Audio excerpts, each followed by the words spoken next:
Hey everybody, this is Carl for Carl's Opinion. How you guys doing tonight?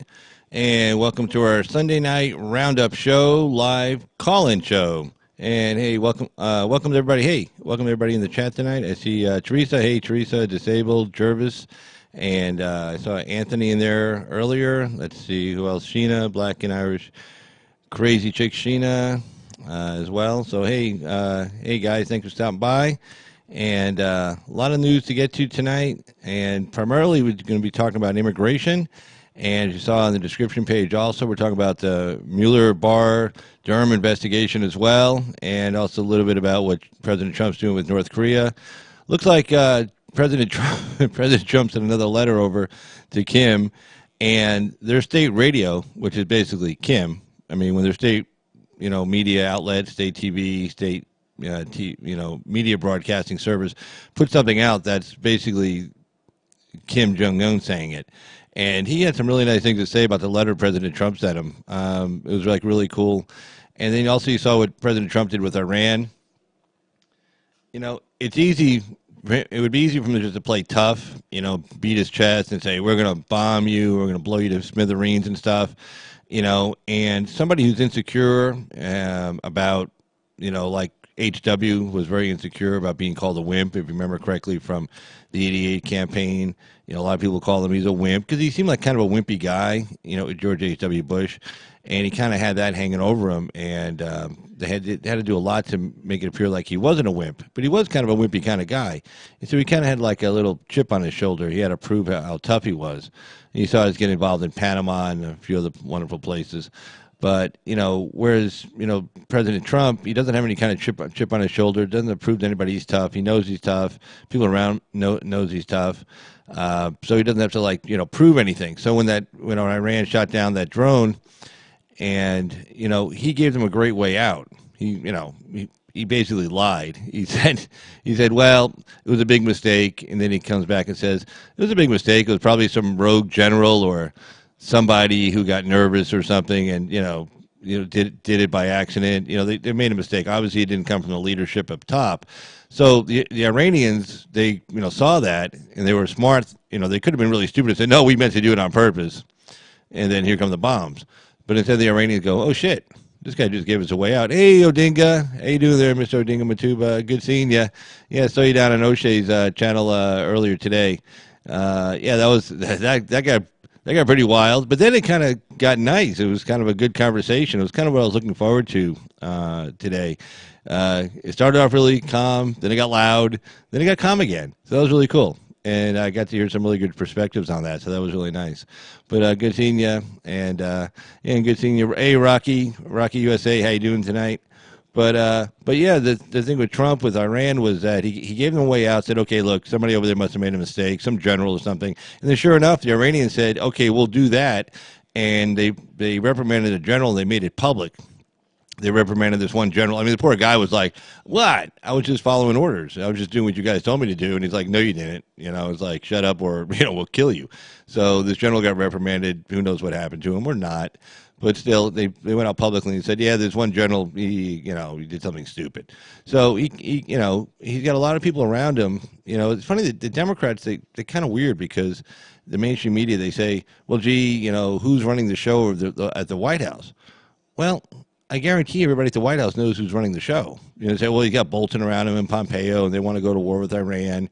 It's like, you can't have it both ways. You can't say Trump is like a megalomaniac and has his thumb on everything and, bosses people around, fires people left and right, and, wants to be in charge of every single little detail. You can't say that on one hand and say, well, gee, Bolton's going to get his way.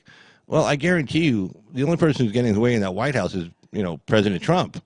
That's it. And Bolton may come up to him 24/7. Well, it won't be 24/7 because at one point Trump will just turn around and say, "You're fired." That's it, and he's out of a job again. And he go back to Fox News or wherever he's going to go to and be an analyst. And I guarantee he doesn't want that to happen. So it came down to like these guys were pushing him. They said, "Okay, we got to launch a strike," and Trump came back and said, "We're not going to do that. We're not going to launch a strike."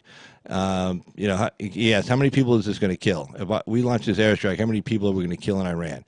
and they said about 150. And he goes, that's not good enough. And you saw actually what they did do. One of the responses they did actually was a cyber attack on the Republican Guard, basically on their air defense system.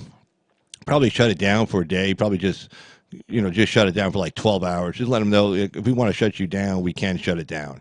Fine, you still got one of our drones, but if if your radar goes hot again and you start trying to, intercept one of our planes or something, or start tracking one of our carriers, we'll just shut it down and you'll be defenseless. And all those missiles will suddenly that you've got pointing up will be pointing sideways and will not be going anywhere.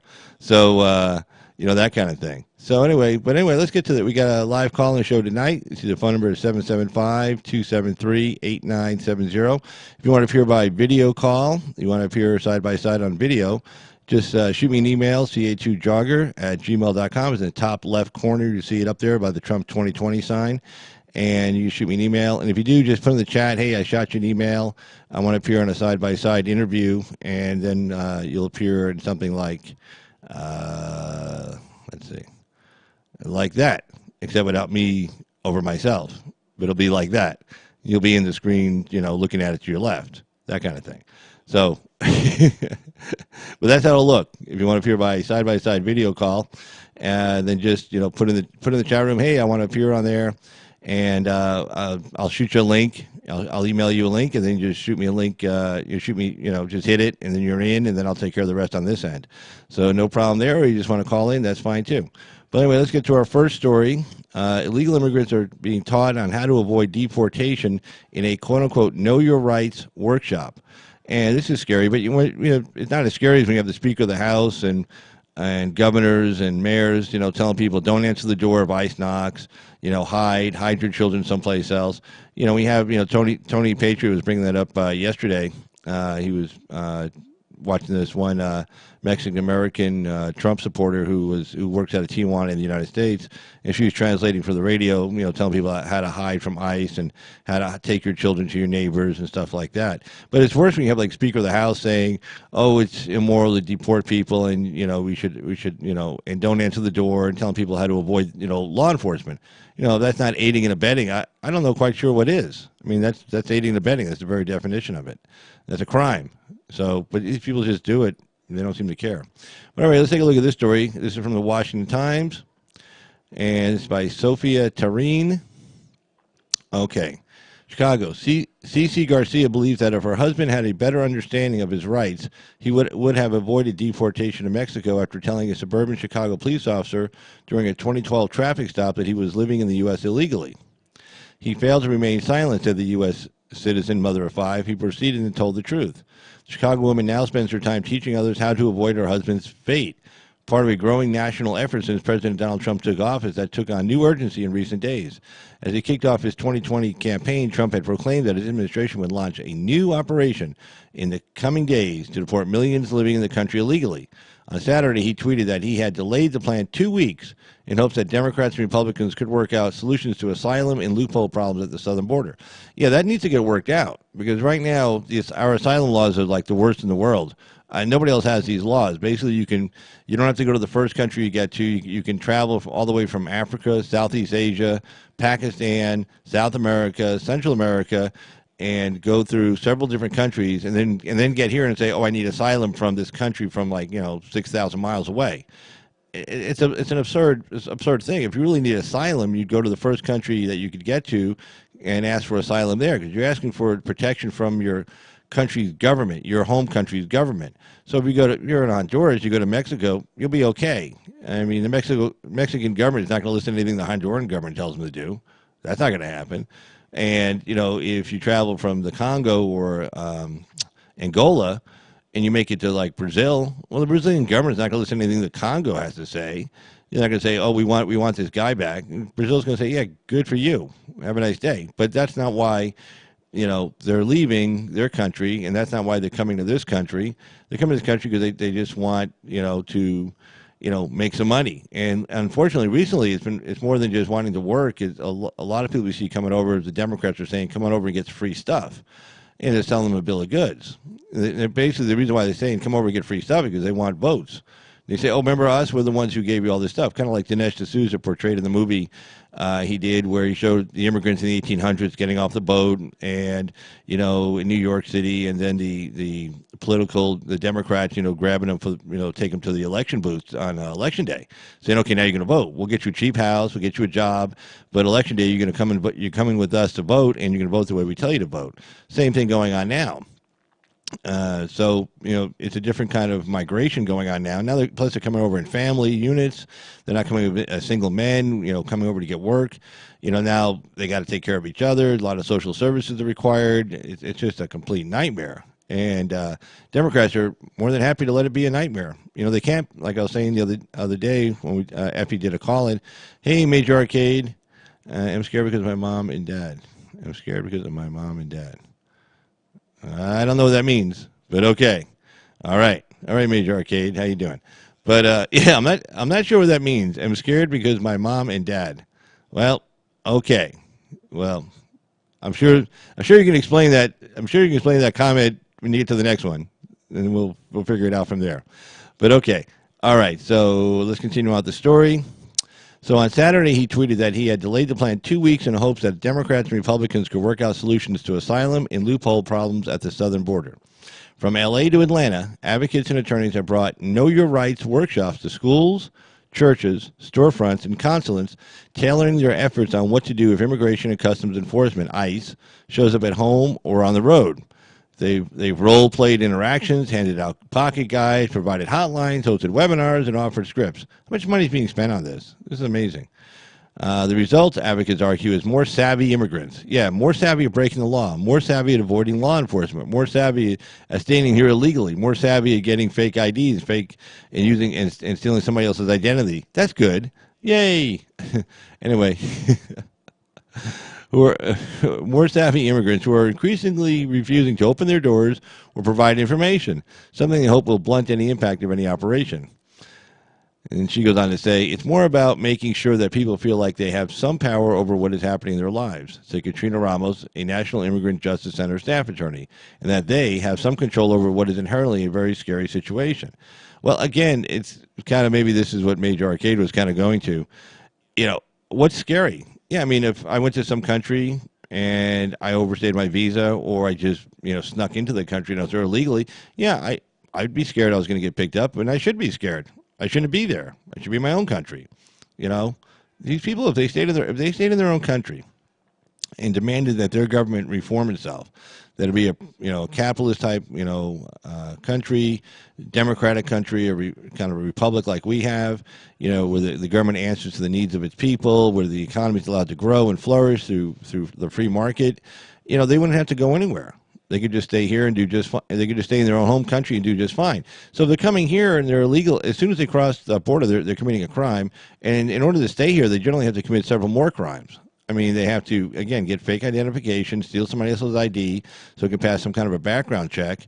So when they get a job or they get a bank account or apply for credit or something, that it'll pass through. I mean, how many more crimes do they have to commit constantly and constantly? Now they're being told, how to dodge law enforcement. So it makes it more expensive and more time-consuming for our guys to go be able to pick them up. And who are we talking about getting picked up? Remember, as we talked about the other day, these are people who went through court hearing. They got picked up at the border. They were given a court date. They said, okay, we're going to release you, let you stay in the country. Here's your court date, 6 months, a year, 2 years from now. Okay, and some of these people showed up. They argued their case. They had an attorney. And the immigration judge denied their request to stay in the country. Said either your asylum claim is bogus, probably most are, or you don't have grounds to stay in the country. Maybe you committed a crime.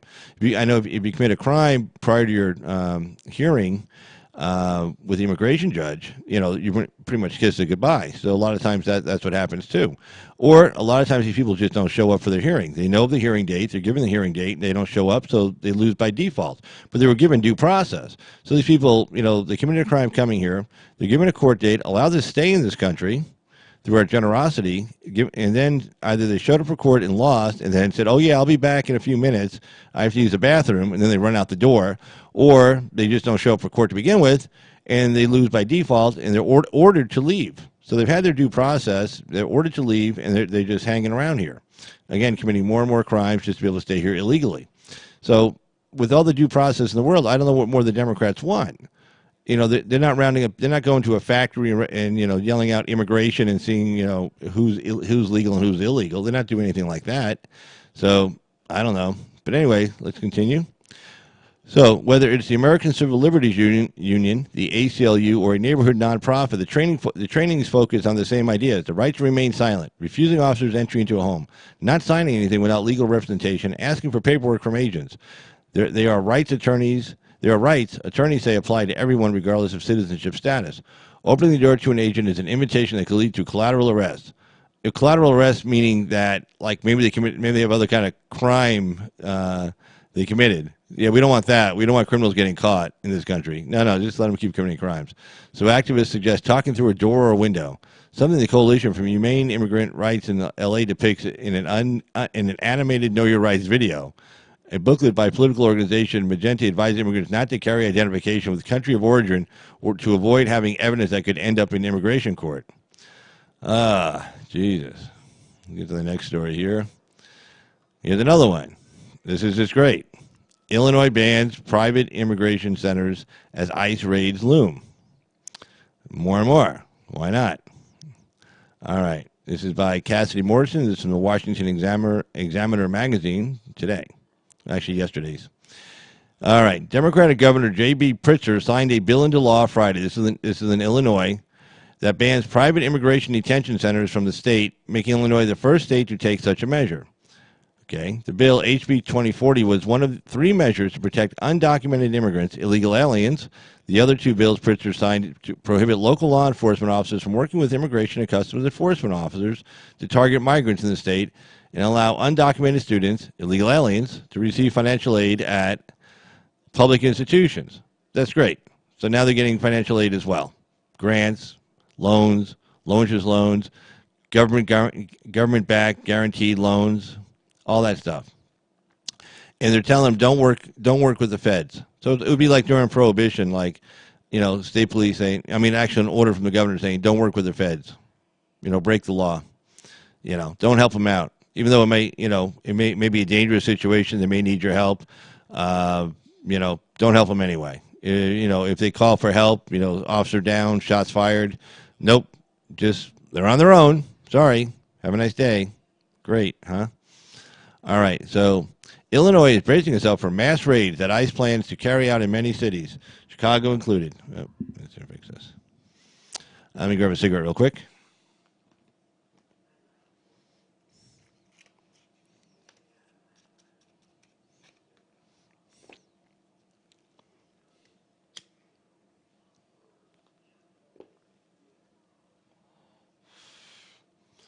All right. It's okay. So Illinois is bracing itself for a mass raid that ICE plans to carry out in many cities, Chicago included, beginning this weekend. The government has increasingly turned to private detention centers to house migrants who enter the country illegally, as U.S. Customs and Border Protection struggles to keep up with the influx of migrants at the southern border who need shelter. Advocates for undocumented immigrants have criticized the Trump administration for treating migrants cruelly at these border shelters. No, they're not being treated cruelly. They're not being treated cruelly. Maybe a little overcrowded, but whose fault is that? It's like, gee, we came into your country, and we came with a whole bunch of our friends and family, and several thousand at once, and you mean this place is crowded? You Americans, you're so disgusting. Why you put us in a crowded place? It's like, really? Well, was it better home? Was it better at home? Did you have a nicer place to live back home than this detention facility? And they'll probably say, well, yeah, of course we did. Well, then you should have stayed home. How about that? There you go. Illinois, or like, hey, are you going to help pay for the bill for this detention facility that you're staying in and we're feeding you in and we're giving you clothing and stuff? No. Oh, well, then shut up. How about that? There you go. Illinois is and always will be a welcoming state, Pritzker said in a statement Friday. Yay, welcoming. Let me be perfectly clear. The state of Illinois stands as a firewall against Donald Trump's attacks. No, it's not Donald Trump's attacks. He's the executive branch. He's enforcing the law passed by Congress. If you don't like it, take it up with Congress. And until he got elected, everybody was on the same page on this. President Obama, the Democrats, Charles Schumer, Nancy Pelosi, all on the same page when it came to immigration. And suddenly he gets elected, and it's like they all change their mind. It's nonsense. So Anyway, this idiot, governor of Illinois, he goes on to say, the state of Illinois stands as a firewall against Donald Trump's attack on our immigrant communities. No, it's not on your immigrant communities. It's on your illegal immigrant communities. If they're an immigrant and they're here legally and they haven't been to court and they haven't lost in the courtroom, nobody's coming after them. They're only coming after the people who went to court and lost, or people who failed to show up for court and lost by default. That's it. And he knows that, but he'll just say that because, it just makes people like, oh, wow, that's horrible. Low IQ, people. In the face of attempts to stoke fear, and then he goes on to say, Donald Trump's attacks on our immigrant communities, in the face of attempts to stoke fear, exploit division, and force families into the shadows, we are taking action. Well, if they didn't come here illegally, they wouldn't be living in the shadows. They can go back to their own country and live out in the open. No problem. I guess I bet if I just showed up on their doorstep and demanded food, shelter, and everything else, I'm sure I'm sure these countries would be like, oh, yeah, Carl, here, what can we do for you? You need some more food, some more shelter, need some clothing? Whatever. Here, come on out. Come on in. Yeah, that wouldn't happen for any of us. The imminent ICE operation is set to begin Sunday, and then this story was written prior to Trump actually canceling it.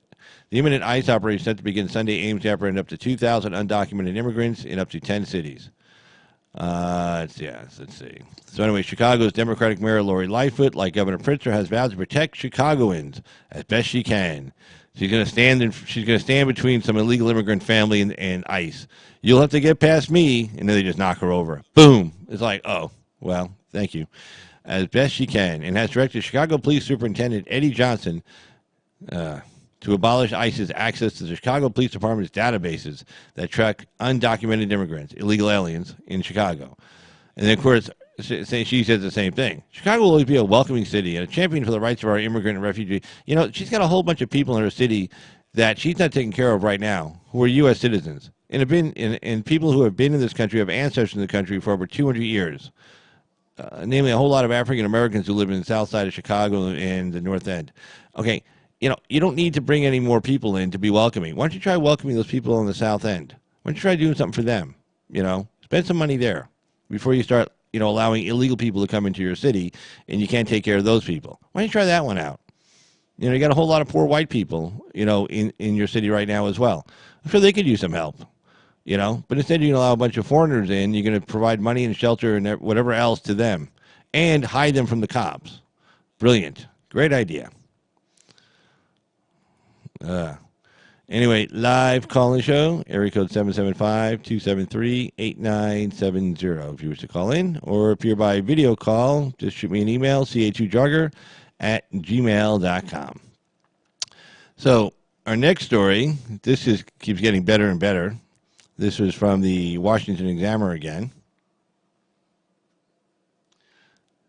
The 16,000 migrants passing through San Antonio came with a cost. And they kind of go through the cost on this, what it cost the city of San Antonio to take care of these 16,000 migrants who suddenly showed up because you can't deport them and they can't keep them more than 20 days if they come as a family unit. So they've been going through all these towns and cities in Texas, New Mexico, Arizona, etc. Primarily New Mexico and Texas. All right. So San Antonio's municipal government and nonprofit organization have spent more than $600,000 assisting upwards of 16,000 migrants who showed up on their doorstep after being released from federal custody on the border since late March.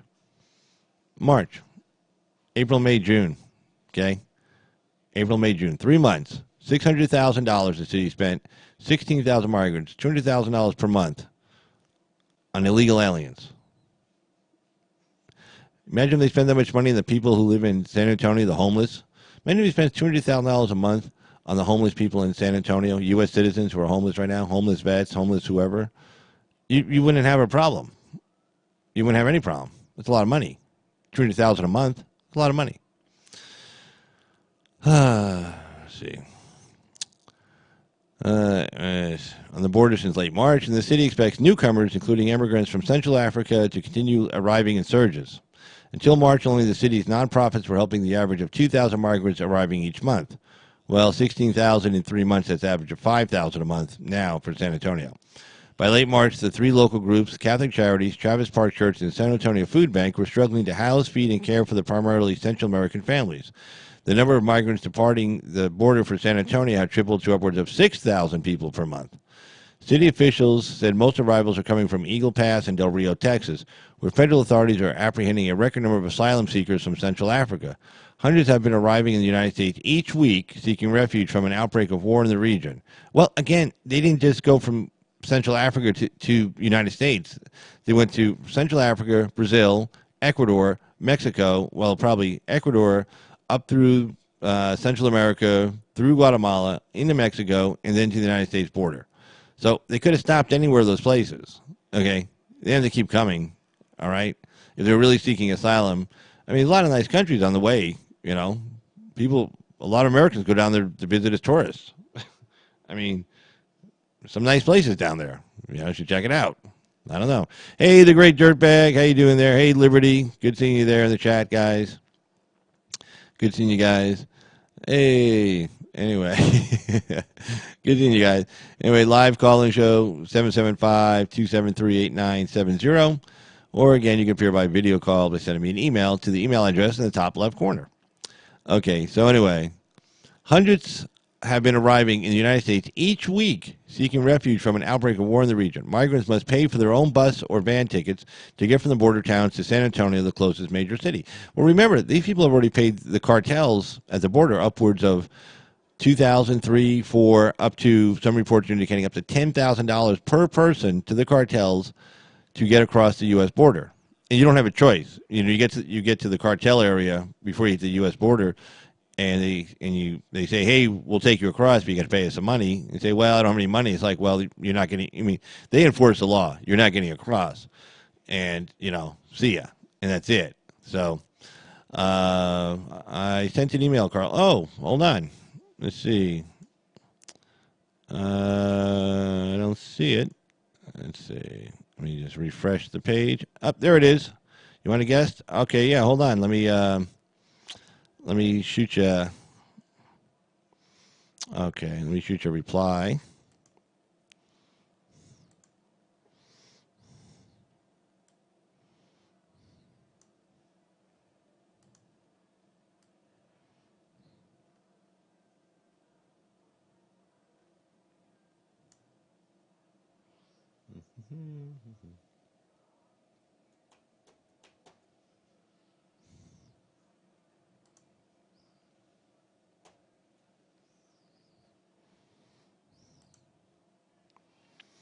All right, Disabled, just shot you email. So, yeah, let me get down there and make sure when you come in I can grab you. Throw you on there. But, okay, yeah, I just shot you the link, so you know how to do it. Just, hit, type in your username, hit join call, and you should come right on in. So I should see you here in a few minutes when you come on in.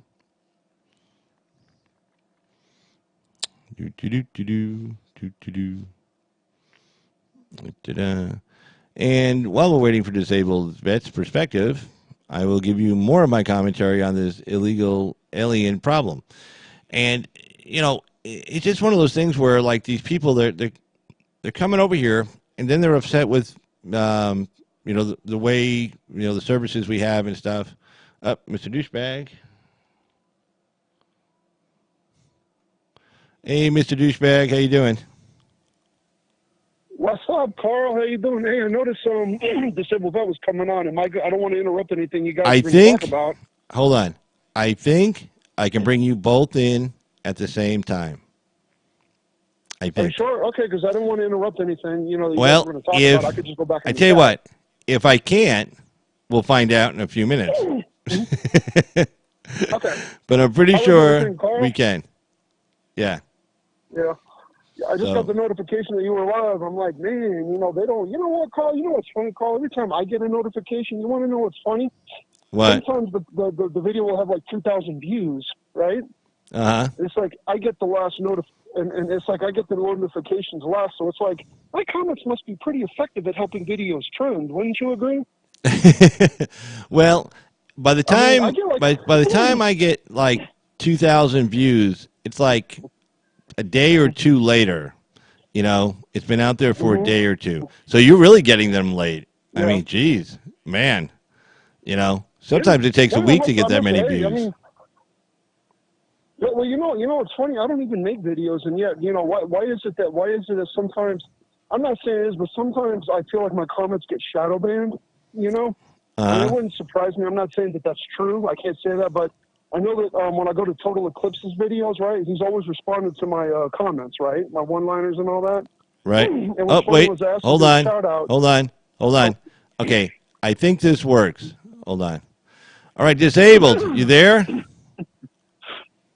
Disabled. Can you hear us? Hold on. Let me see. See, where are we? Mm-hmm. Oh, there he is. I see him. I haven't been on that much, Carl. As you know, it's like my schedule's just been. All right, Disabled. Can you hear us? Trying to catch a show. I can hear you. Can you hear me? Yeah. Can everybody hear him? Douchebag. Can you hear Disabled? Can you hear me? What's up, Alex? How you doing, DV? What's up? Can you hear Douchebag, Alex? Hear me? I can hear him. Yeah. You can hear Douchebag? What's? Yeah. Okay, Douchebag. Can you hear Alex? Uh-huh. You can? Yeah, I can hear him. Excellent. Yay. All right. Awesome. I am here. Awesome. Kick ass. I can hear you. I can hear you just fine. Fantastic. All right. What's up? Cool. Awesome. So, okay. So, who wants to go first? Who wants to go first? Who wants to comment first? You want me to go first, Alex, or you go first? I can hear him. All right, Alex. What do you got? What do you got to say, Alex? Oh, wait. First of all, for everybody in the audience, this is Disabled Vet Perspective. There you go. All right. Hey, how are you, bud? Doing good. Yep. So, what do you think about our stories tonight? Yeah, I can hear. Yeah. What do you think about the stories tonight? Immigration stories. Alex. Disabled. Yeah, you're on. What do you think? What do you think about the immigration stories, Disabled? All right. I've got a really bad. What do you have? Carl, is Mike? I have a really interfering bad with delay. the video?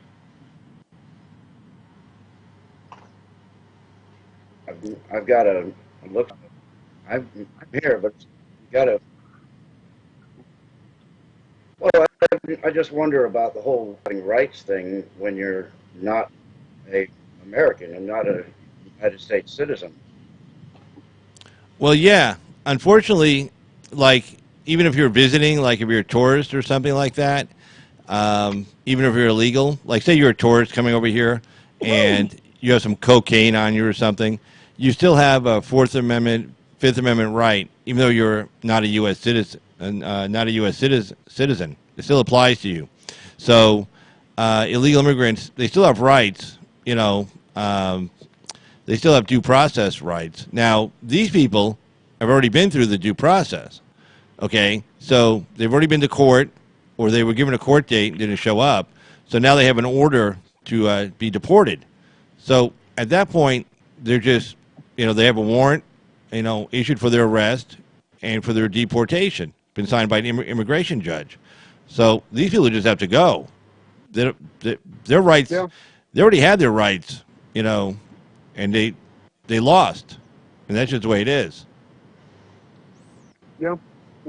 Well, the other thing too, as everybody knows, Trump was able to cut a deal with Mexico, and now it looks like Guatemala is going to do something to start stopping these caravans from coming up to our country. But if Guatemala becomes a safe, correct me if I'm wrong, Carl, but a safe third country to go to, right, within our section, like within the Americas, I wonder if that would actually curb some of the people coming up from from further down, Guatemala and all these people, because it's really not the people from Mexico. You know what I'm saying? It's the people that are coming from South America, the poor, like people from Chile, even Guatemala, and all these other South American countries. I mean, right. We already have deals with Mexico to send people back if they're caught here illegally.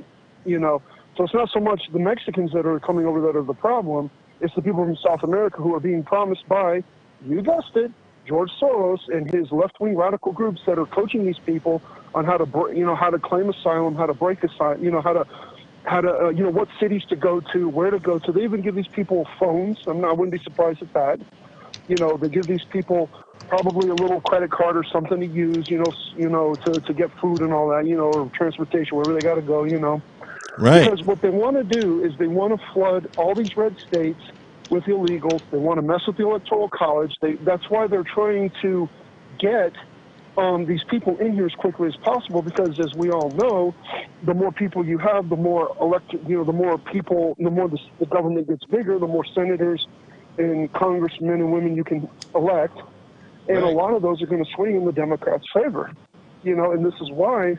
And it's brilliant what Trump did. It's brilliant what Trump did because he actually played the Democrats the same way he did Mexico. He said, look, we're going to start mass deportation, but the Democrats have to come to the table. If not, I'm just going to do it because he ain't bluffing. And it's getting to the point where people on the right are getting fed up with these progressives and these liberals saying, everyone has a right to do this, everyone has a right to do that. They do, but they have to do it the right way. Hey, wait, hold on a second. Hold on a second. Hey, Disabled, did you get a new camera? It looks really good. I mean, really sharp. Yeah, I got a whole new studio set up. Yeah. I upgraded my... Nice. And it looks like you got a new microphone. You got a Blue Yeti. Yeah. It's a black one. Yeah. And you got the sound thing around it, so it doesn't make any noise if you bang into it or anything.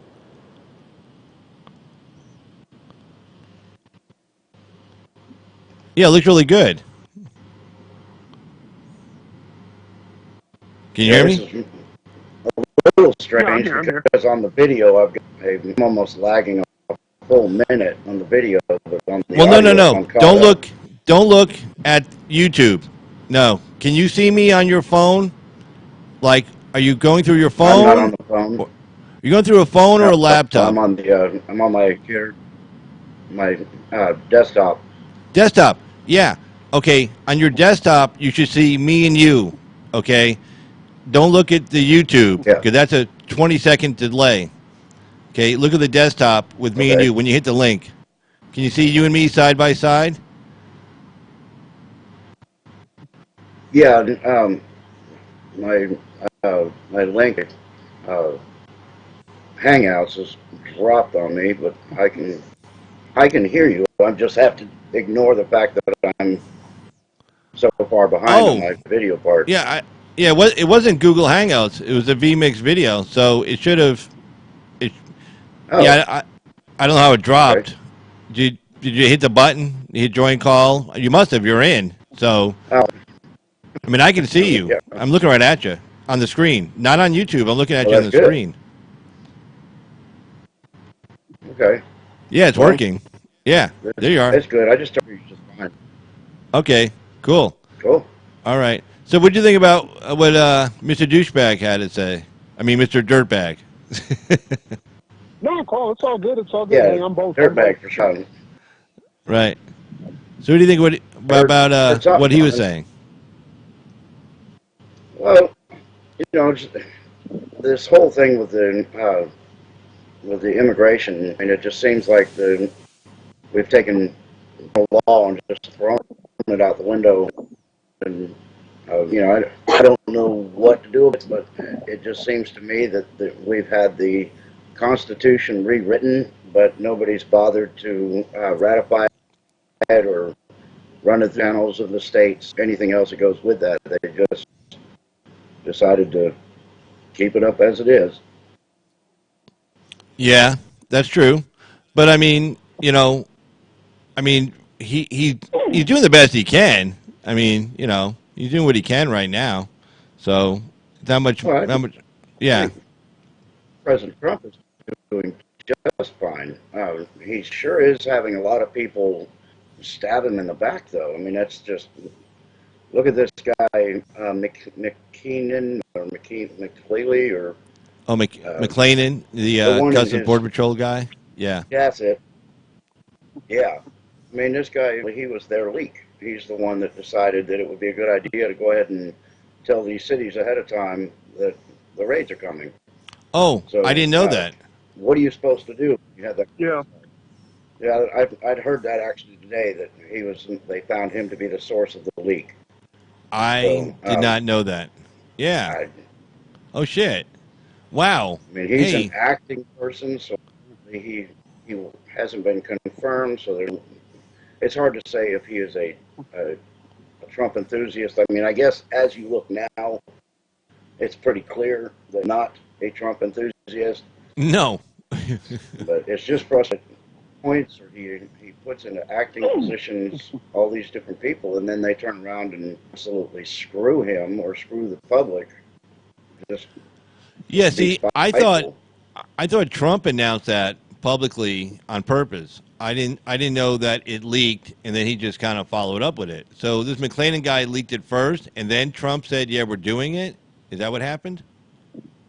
Yeah, that's what I'm getting from it, and I think this idea of the Democrats called and begged him not to do it. I think that's a bunch of bull. Also, I think he's trying to be a cover story, but I think the boss leaked, and I don't know what they're going to do about it. Well, probably So since you told me I that, since I just yeah, learned that, that makes sense that he called it off because it wouldn't have been a very good raid if everybody had advance notice, right? So right. he's like, okay, Nancy, Well, look at um, Ocasio. yeah, go ahead, dirtbag. Well, I was going to say, look at Oh, Ocasio-Cortez telling people to aid and abet these illegals, put them in your home, hide them, and all this other stuff. She is literally telling people to go and break the laws. I mean, what what are you supposed to do when the rule of law, even as absurd as it's gotten lately, is just totally ignored? Right. Hey, dirtbag, you want me to send you a link? You can appear mhm. 1, 2, 3 on the camera. I, You want me? I I wish I could, Carl. I'm not in front of my I'm kind of out and about right now. Okay. I don't have my laptop in front of me. What are you But no, chasing Carl, that's illegal something we got to aliens or do again. I something? love those panels. No, what Yeah. are you chasing Huh? illegal aliens? Oh, no, not me, not me. But yeah, no, I'd love to do Is there those any way video to calls turn again. I his know it's been a audio up while since we've just a done it. fuzz? Wait, But hold on. Yeah, but you, would you say disabled? Would you say? I was wondering if you could turn his audio up just a fuzz because I can just barely hear him in the back. Yeah, I'll turn him up a little bit. Sure, hold on.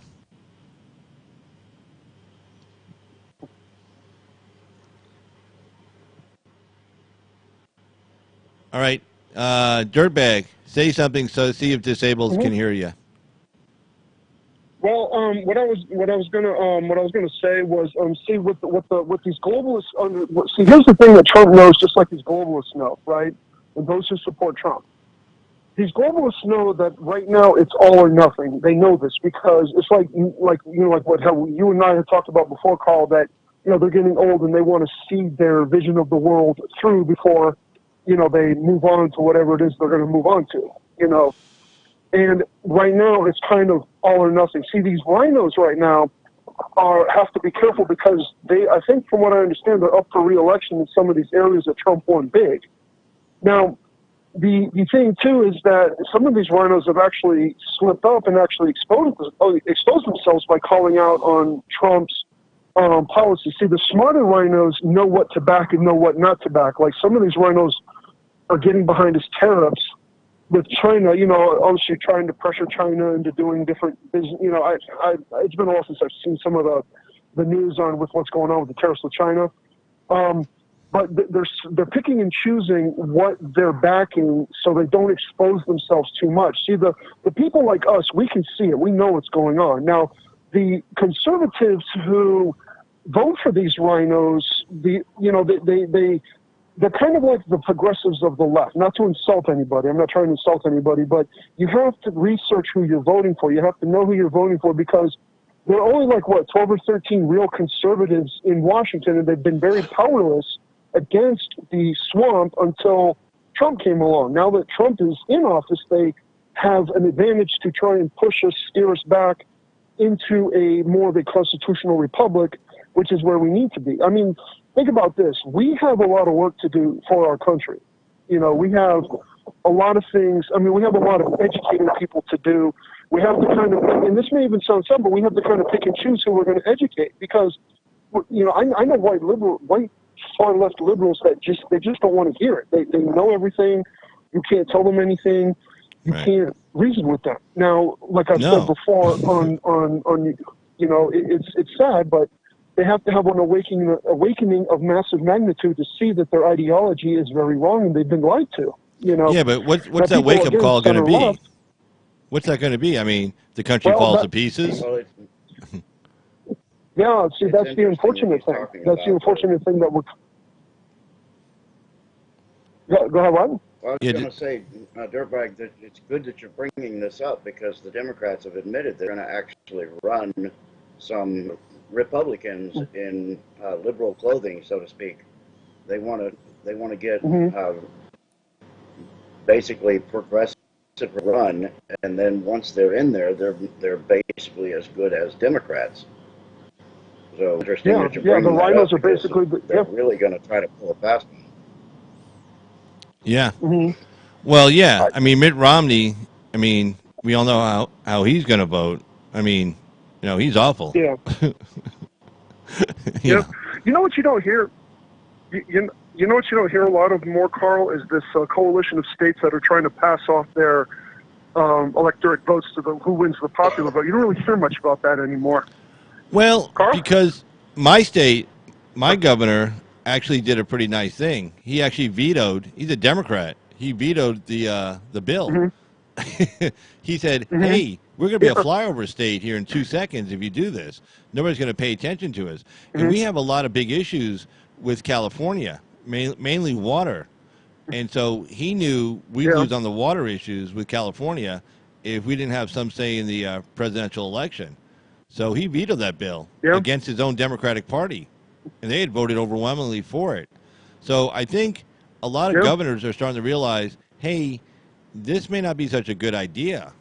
You know, we're going to become a flyover state like real quick. So at least our governor, who's an idiot most of the time, I couldn't believe it when he vetoed it. I'm like, wow. I'm like, that was great. And he's as far left as you can get. Are they and thinking he even that said, they're going to get ignored? Yeah. Well, he realized, disabled. Yeah, he realized that Nevada has 6 electoral votes, but if we just vote with the popular vote, nobody's going to show up here to address our concerns, you know, to pander, if you will, to us for our votes, to say, okay, we'll back you, you know, don't worry, we'll be fair with you versus California because we want your 6 votes. He knew if we just voted with, like, the population, to wit California, they'd never show up here to beg us to do favors for us for a vote. And we'd have no rights against California. And we have a lot of issues with California. Again, water is we're in a desert. Water's a big thing here. It's huge. Yeah. You know? Yeah. Well, you know, it's like, go ahead, Ben. I'm sorry. Go ahead. No, you're up.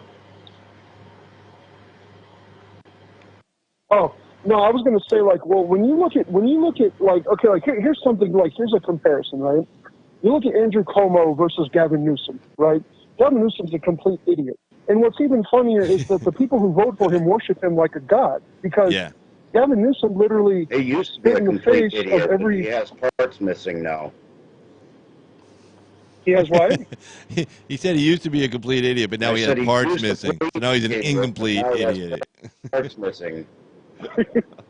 Yeah, but the funny thing is that these progressives that are literally, you know, like they're like, you know, some of them are actually starting to wonder why are the illegals getting free health care and they're not, and that right there is a wake up call. Should be a wake up call to these progressives, you know. And but when you compare Andrew Cuomo to Gavin Newsom, Andrew Cuomo, he's an idiot himself. He's a moron, but he's a lesser of the idiots because it seems like he at least understands that New Yorkers need to have jobs, need to be able to make a living, you know, even though they're taxed what I think what is the tax up there? It's like it's a high. Oh God, I forget it, but it's like they pay like an outrageous sales tax, right. And then it's like they have that big state and federal income tax. I mean, both the state federal income tax, I don't know how. I mean, in most of the state and federal income tax is directed more to the people who make six-figure incomes. And that's why a lot of these businesses are leaving New York and leaving California because I don't know. And these businesses are vastly liberal. And I don't understand why they're so liberal to begin with when they're just eaten up by their own. You'd think that they would start, backing more progressive candidates and maybe getting involved with seeing how they can, use their influence to maybe back some conservative candidates running for office, but it's like they just don't do it. No, I don't understand that. I mean, well, the problem is it's like people who vote, like a lot of progressives, they vote for like these virtuous ideas. And then they realize their state sucks, but they don't connect the two between, hey, I voted for these candidates for these virtuous ideas, but these ideas cost money, and suddenly jobs are leaving or they're overtaxed. They can't afford to pay a mortgage and pay all these taxes, and they have to leave. And then they come to a state like mine, Nevada, and then they vote for all these Democrats. We were a red state. Until 2018. And now we're blue, totally blue. Legislature, the Assembly, the Senate, and the governor, blue. Until 2016, we were red Assembly, red Senate, red governor. Then 2017, we came blue Assembly, blue Senate. The governor was still Republican. 2018, the Democrats took the governorship also, and the Attorney General. So now we're totally blue. And now now they're passing all these laws, just like in California, and you're going to turn us into California. And then these people, I guess, will move from here, like locusts, go to the next state once they eat this one up. I don't know where. Idaho. They're going to Texas. Oklahoma. That's move these people, these states, to get them all swapped over, and then they, like you say, go to the next one. It's absurd. If they want those progressive ideas, that utopia of garbage and feces, then I don't understand to get up and leave as soon as they get what they want. Right. Yeah. So they'll ruin a state near you. Just watch. They'll come to your state, in your state, and they'll ruin it, and then they'll leave us behind with a mess. Like we don't have a state income tax in Nevada. But if they keep passing all these laws, paying for everybody, we're going to have to get a state income tax to pay for all the bills that these people are running up. And then they want to leave here. You know what's interesting, Carl? At least if you actually pay attention. Oh, sorry, go ahead. I was just going to say that go ahead, Ben. I'm sorry. With Ron DeSantis here enforcing some of the stuff that's been brought here by the progressives, and he's trying to squeeze out the progressive ideas and bring it back to a conservative state entirely. And there's enough people here that agenda, as long as you get the ballot stuffing under control in the county and the other one where they're making all the decisions for the entire state of Florida through two counties that they've got illegal control over, because they have their criminals working behind the scenes to make the changes that they need to voting rolls, right? Ballots, that is. Yeah. So I mean, well, that one lady in Miami-Dade, she's gone. Is she still there, or is she gone? No, I think DeSantis suspended her. I think. Yeah, they had to bring her back into another position. Oh, they brought her back in? Well, it's suspension, yeah. I mean, originally she was fired. Somehow that's against the rules, so it became a suspension, and then she got reassigned into another position. But she's still in the she's still supervisor of elections anymore, but she's still in that department. So you can bet that she still has whatever pull she had. She just has other people do it for her. Right. And how about Broward County? How about Broward County for you guys? You guys are both in Florida. Yeah, how does Broward County look? Yeah. Wasn't Scott Israel suspended? I thought no, he was fired. The guy in Broward? Israel was ultimately, and he. Yeah. Go ahead, Dirtbag. Oh no, I was saying I thought that Scott Israel was fired, from what I understand. Well, the sheriff, but I mean, how about the elections guys in Broward? Any news on those guys? Not that I've seen lately. I thought the last I saw, because DeSantis passed a bill ending sanctuary cities. Now, what I think is going to happen under that bill is they're going to go in and they're going to launch investigations as to what kind of, like, especially this time, right? You know, it's like, why was Matt Gaetz not allowed? This is an elected official. Why was he not allowed to inspect anything going on, you know, with those trucks, right? So I'm thinking under the DeSantis,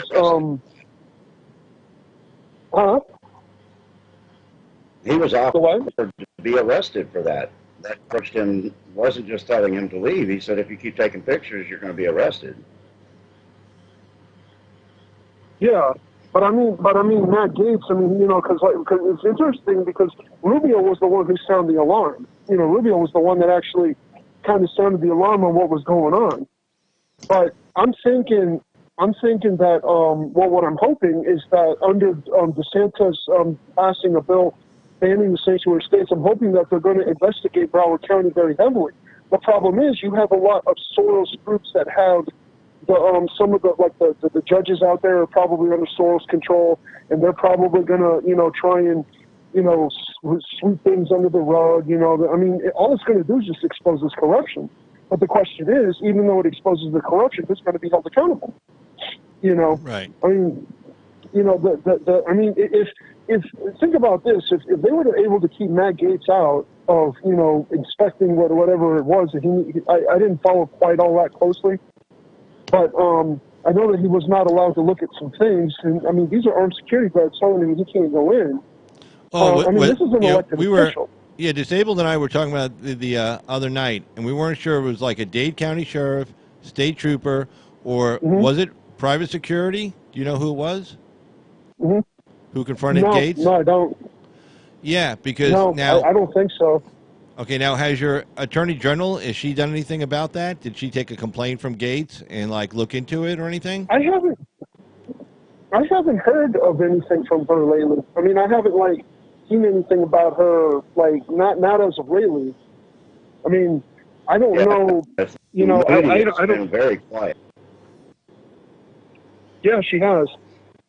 Pam Bondi, she hasn't really said much of anything. I mean, what's funny, Carl? Even if you try to Google search some of this stuff, you don't get unless you know how to get around the algorithms, wording things. You can't find some of this stuff in Google search, or even, I mean, maybe if you use DuckDuckGo or Bing, but you can't really find some of this stuff. It's like the stories are just, they're capped before they ever get to the search engines. Yeah. Yeah. It's interesting, Carl, not to jump from subject to subject, right? But I was looking at, I was trying to find out some latest stuff on Mercer, right? And another YouTuber in a chat was telling me that Mercer was actually, his family was backing off support of Trump, right? Well, I don't see how that can be, right?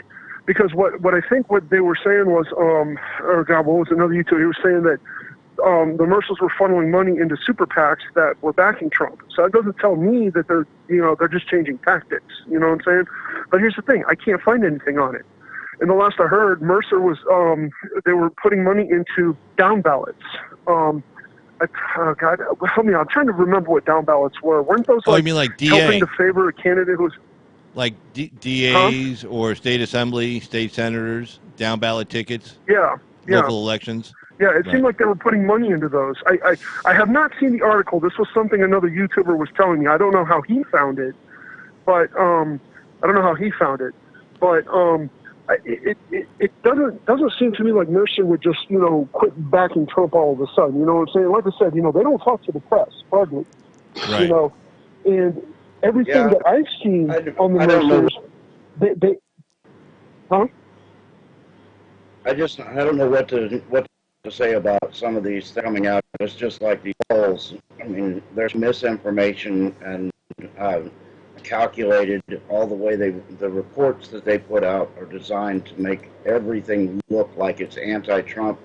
So it's hard to put weight to a lot of these super PACs and these fundraisers and these polls that they're doing, because if you just listen to them as they write the stuff in these local papers and things like that, then you might as well, I mean, President Trump should probably just move to another country and be done with it, according to the polls and stuff, because even though there's only 80 people showing up at the Democrat rallies, they're still saying that these people are up like 10,000 to 1 over Trump. So you just can't put any weight to any of these stories.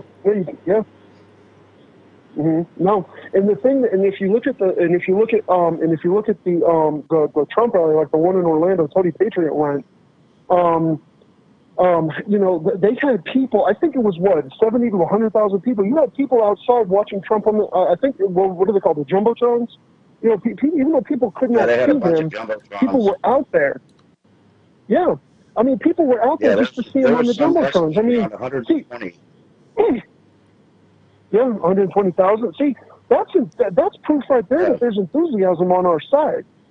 You know, people. I mean, you know, the thing that people cannot do is get complacent. I'm sorry, Vet. I don't mean to. Go ahead. What were you gonna say? No, I enjoy hearing from you. Don't worry about it. But I'm just some of the people started camping out 40 hours before the event, and then they had seating inside for a little over 20,000, I believe, and it was an absolute capacity. There were people still sitting on steps in between the rows of seats, the ones that were sitting. Most of the people were standing. Yeah. But it was. Yeah. It's estimated somewhere 120,000 people that showed up, and I think De Blasio just had a rally in New York, and I think he got a whopping 15 people. So yeah. But see, Carl, that's the thing. We can't get complacent. Yeah. No, you can't. Yeah. Well, we can't get complacent, but we all knew. I mean, was it 3 weeks ago the Democrats were like, okay, we're not going to attack each other, and 3 weeks later they're all attacking Biden. I mean, my God. Yeah. Look, it's funny. Everybody on our side of the aisle, we knew what Joe Biden was saying, and we're like, well, yeah, that makes sense. You got to work with people, find common ground, even if you don't get along with them. We all say that on this end, right? But on their end, on their side, they're like, no, you can't work with anybody if you don't like them. No, they're bad people. You can't try to get anything done. So he caught all this crap from his own party, and it was like people like us, Tucker Carlson, defending Joe Biden. I mean, it was hilarious. Yeah. Oh, Carl, real quick. Well, go ahead, Ben. I'm sorry. I was going to say that Carl, they just did another Democrat rally of some sort where they had 9 headliners, 9 of their top Democrats, and they got in the range of 1,000 or a little more people. It was some kind of auditorium, and there was plenty of room to still walk around between the people. South Democratic Convention, South Democratic State, Democratic, South Carolina Democratic Convention. Yeah. That's right. I saw the room. It looked empty. I believe. I think everybody stand away from each other, group up so they can make the image look bigger. Yeah. But there's another one where Creepy Joe had, I think there was 80 people at this thing, and they went ahead and they crammed everybody they could in behind him, and then they tightened up the shot with the camera just so it could look like it was nice and packed. Apparently somebody got a hold of it from the back of the room, so it showed the whole crowd of people basically behind him. Oh, God. So, it's the little tricks that they're doing. The problem is, do this. Yeah, I mean, Dirtbag, chime in on this, but the problem is none of these candidates seem to have a lot of excitement behind them. I mean, Dirtbag, chime in on that. Yeah, they don't. I mean, look at Bernie Sanders. I mean, Elizabeth Warren has shot up in the polls. You know, Stexenhammer was covering it pretty good, too. Not to quote what he was saying, but, you know, Elizabeth Warren, it's either, to me, it's either going to be Elizabeth Warren, because she has the enthusiasm. She's gaining in the polls. It seems like her progressive message, she seems to be able to throw out her progressive message better than any of the other candidates. I mean, even better than Bernie, But again, Bernie doesn't have the enthusiasm that he did back in 2016. But then, not to defend Bernie Sanders, but I don't think Bernie Sanders of 2016 is the same as Bernie Sanders is today. He was a little bit different back then, but I'm not a Bernie supporter, But Elizabeth Warren seems to, it seems like she's kind of taking notes from AOC, like she's kind of using AOC's playbook to reach the younger progressive voter base, And people, it's like me, I make fun of AOC all the time, but people have to understand AOC and these other two progressive individuals, Carl, you know what I'm talking about, that you know what I'm talking about. Yeah. They're not to be underestimated, because they have a very big following among a very ignorant base, and what they don't, and what especially what the LGBT community doesn't understand. The younger ones, the older ones get it, but, and I say that because I have friends in the LGBT community who are Trump supporters. They understand that the conservatives are the only thing keeping these radicals, like who I'm talking about, from passing laws that will literally destroy the LGBT community's way of life, and I think some of the LGBT are starting to realize that, Right. I mean, look, we have to live on this planet together. I'm an independent. I lean very, very conservative on many issues, and that's one of the reasons why I always find it easier to talk to you, Carl. Like, I mean, I like, for example, I like Derek Grayson, but I don't know if I could have a conversation with, I mean, I've never spoken to him, but I could not have a conversation with Derek Grayson like I can you, because it's like, you're a lot more open-minded than Derek Grayson is. You know what I'm saying? But I respect Derek Grayson. He hits home with a lot of points. When the man talks, I listen, Right. But if I think if he was a little bit more open to things, and I understand his, belief in God. You know what I'm saying? I believe in God too, but God loves all of his creation. I mean, he loves everybody. Look at Axel. Axel's a great guy. Axel is, he's fun to watch. He's, and he talks about God all the time. Him and Kyle talk about God all the time in their live streams. Right. I mean, it's never going to be a perfect world, but we have the lesser of two evils to choose from. And Trump ain't perfect, and even free markets are not perfect, but free markets give us a choice. They give us a choice to better ourselves. They give us a choice to provide for our families, to bring food to the table, and they even provide social safety nets for people to be able to better live their lives. What we need to do is get these people who don't need it off of it, But I mean, I'm sorry, I don't mean to take up so much time talking, but go ahead, Beth. Did you want to say something? I'm sorry. I'm just sitting back here enjoying listening to you because you have a lot of good points. But going to the issue of God, the rule is that, we as human beings are not supposed to judge, and we're not supposed to dictate policy. People are supposed to have free will, and it's to us to let each other have free will and let the judgment come at the end where it's supposed to be.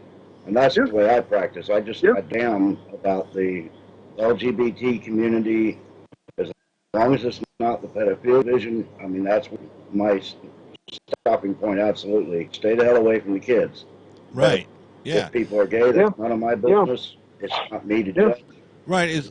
My big thing is, as long as they don't try to, educate the kids in the school, say, here's a choice. You can choose your gender, when you're 5 or 6 or 7, and give them classes on it.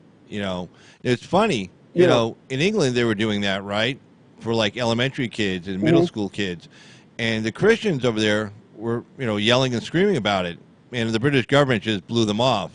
Then the Muslims came out in the streets, loud and angry, and then suddenly they changed their policy. They were yelling You know, Allah Carl, Akbar Britain, yeah. and getting in people's Hmm. faces, and it got nasty. And then suddenly the British government were like, "Oh yeah, we won't Hmm. do that anymore." The Christians couldn't get any headway with them, Yeah. but the Muslims came out, Hmm. and suddenly it was like, "Oh, we'll change." And so you had the Christians and the Muslims on the Yep. same side on that issue. Hilarious. Yeah. But see, you know what's interesting? The UK is finished. I mean, because they're supposed to be bringing a whole bunch more people from Somalia and Middle East countries by 2020. The UK is finished. However, France and Germany, there's hope for them. I think the United Kingdom is history unless they get their act together. But I don't want to be pessimistic, but to me, if the UK cannot leave the European Union soon, they are going to. Okay, here's an example, right? Even if they leave the European Union, right? Because it seems like this plan to flood the UK with migrants from the third world seems to be coinciding in timing with the Brexit vote, right?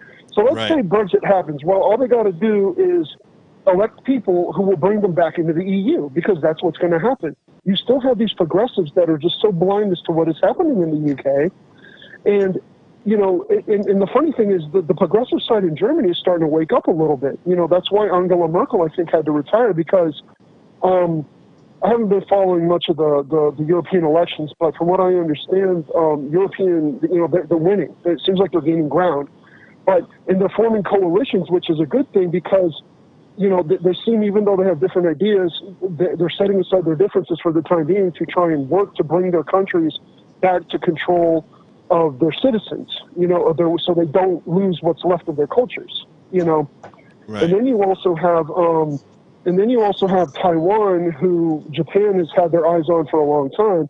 Now, here's the funny thing: Taiwan. I mean, all China has to do is wait till, because there's a lot of people in Taiwan that want to go back to China.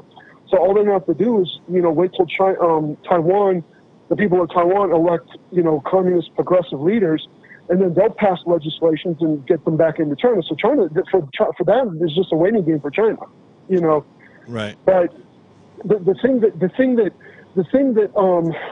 Trump is doing with these tariffs is brilliant, because he's actually positioned our economy to take less of a hit than China. Because China needs us more than we need them. I mean, all we have to do is we can have stuff. I mean, companies that make stuff cheap in China, you can have it made in India, you can have it made in Taiwan. They're from what I understand, their markets are starting to flourish a little bit, and they're starting to come out of third world status. I could be wrong on that. No, you're right. Correct me if I'm wrong, Colin. You're totally right. No, Mike Pompeo just went to India. I was going to cover that the other day, but I didn't have time to it. Mike Pompeo just went to India to talk to the Indians about exactly that, saying, "Hey, look, we want to have a better trade relations with you." And the Indians are like, "Yeah, we want those markets. The U.S. market is the number one market in the world. Everybody wants it to get into it." So he's saying, "Hey, look, we're having problems with these guys over here, and there's no love lost between the Chinese and the Indians. Never has been." So the Indians are like, we'll build that. First of all, it's crappy stuff. Anybody can build it. Yeah. Ghana they're building factories, and they were like trying to get on board on this. Say, look, screw China, we'll build it for you. What do you want? It's like, we'll do it, no problem. So Pompeo was over in India just like 2 days ago, talking about just this. So if the Chinese don't want to make a deal at the G20 or after that, well, so what? And plus, the nice thing about it, if you notice, the Chinese didn't put tariffs on the high-tech stuff coming into their country. Why? Because they need that high-tech stuff. They want our high-tech stuff for their own industry. So that's why they limited how much tariffs they could put on. They don't want to shoot themselves in the foot and pay more for stuff they need. Yeah. So screw them. Well, who cares? Well, here's the other problem with that too, because China could actually form an alliance with Pakistan, through trade or some kind of deal, and they could give India a hard time. China could get Pakistan to give India a hard time. Say maybe cause some conflicts between them, some trade issues. And that I don't know if that's ever been talked about or not, but it's certainly a possibility if we start dealing more with India and less with China. Because Pakistan and India, they have no love for each other, and we saw that back in 2002 when back shortly after 9/11, you know, I mean, the whole world was it was almost like the Cuban Missile Crisis, where Pakistan and India, everyone thought that they were going to nuke each other because they kept. Yeah, it is. They're still attacking each other. But their borders almost weekly. Yeah, they have skirmishes every week. Yeah. Is it? But I mean, like, how big are the? I don't really follow that part of it. But how big are the skirmishes over there? Not big. No. Is it like artillery? Just like fire exchange here and there. Yeah, exactly. Artillery rounds going off both sides. Some probing here and there. Patrols going out, getting captured. Little shootouts. Nothing big. No, they know better because the whole world would freak out if that happened. Then the U.S., United Nations, China would come in there and settle the issue. So they keep it kind of quiet. That's why you don't hear about it on the news. Yeah. Yeah. You know what's funny, Carl, and I know I've said this before, it's like, you know, these globalists have... Oh, go ahead. I'm sorry, Bet. Yeah, Bet, go ahead. I'm just saying that if it wasn't on the news, if it wasn't made Trump look bad, it's not going to make it to the mainstream media anyway. So that's a scrimmage that's got nothing to do with us. They can't slant it to make it look like it's a Trump issue, so it just stays off the media. About the only way to get it is to get incidents on YouTube that are from that region. Yeah, I've got people live in Turkey, so friends of mine, when I lived over there, I've still got friends of mine that are in contact with me, and sometimes you then post little things about what's going on that you don't hear on our news at all. Yeah, it's it's almost like this thing like with Iran, right? You know, I don't know if you saw that video where Pelosi and Schumer were dancing. I don't know if there's any credibility or not. I didn't really follow that story, but you know, it does kind of seem funny that all of a sudden, you know, Iran would shoot down one of our unmanned drones, and then I guess I guess Pelosi and them were hoping for an international incident and Trump go in there and start bombing facilities and you know what I'm saying, but. They were dancing in the parking lot thinking that Trump took the bait. I mean, of course they're involved. We just have to be willing to prove it. Yeah. You know, it's almost like you ever seen the movie Spaceballs where Lord Helmet and that one guy, Mel Brooks' character, they deplete all the oxygen. You know, it's almost like our leadership falls under that kind of a category, you know? Right. I mean, anymore, you know, like, I mean, not Trump, not Trump, you know, but I'm just saying, like, Pelosi and Schumer, you know, it's like they, you know, how could, you know, the problem is the conservatives have been quiet too long. And what the conservatives need to do is take a cue from the progressives and make their voices heard in the Republican Party, just like the progressives made their voices heard in the Democrat Party. You know, they need to do this. They need to do this in fast. I mean, I think it's happening slowly, but it's happening, but it needs to happen faster. I mean, like I said, even if we get 4 more years of Trump, what then? You know, we have to think long term as well as short term, you know, because the odds are stacked against us. We all know this, you know. But I think if we can keep having people like Candace Owens, Charlie Kirk, you know, the younger generation will listen to the younger generation, you know, about the dangers of socialism, the benefits of capitalism. Because when Candace Owens talks, people listen. I mean, if you ever see when she talks at Turning Point USA, she goes to these campuses and talks. So she seems like she has the ear of even these progressives. You know, I mean, these are young people, you know, in their early 20s, getting out of college, and they listen to her. Yeah, we have a lot of depth, you know, coming up through the ranks right now. I mean, like your guys, Matt Gaetz down there in Florida, DeSantis, Jack Kemp over in Georgia. So, I mean, we have some guys in their 40s and 50s, you know. Then you got your Candace, you know, down early 30s, Charlie Kirk's, people like that. But we have depth. We have a nice bullpen to go to. You know, Lieutenant Governor, what's his name, Patrick.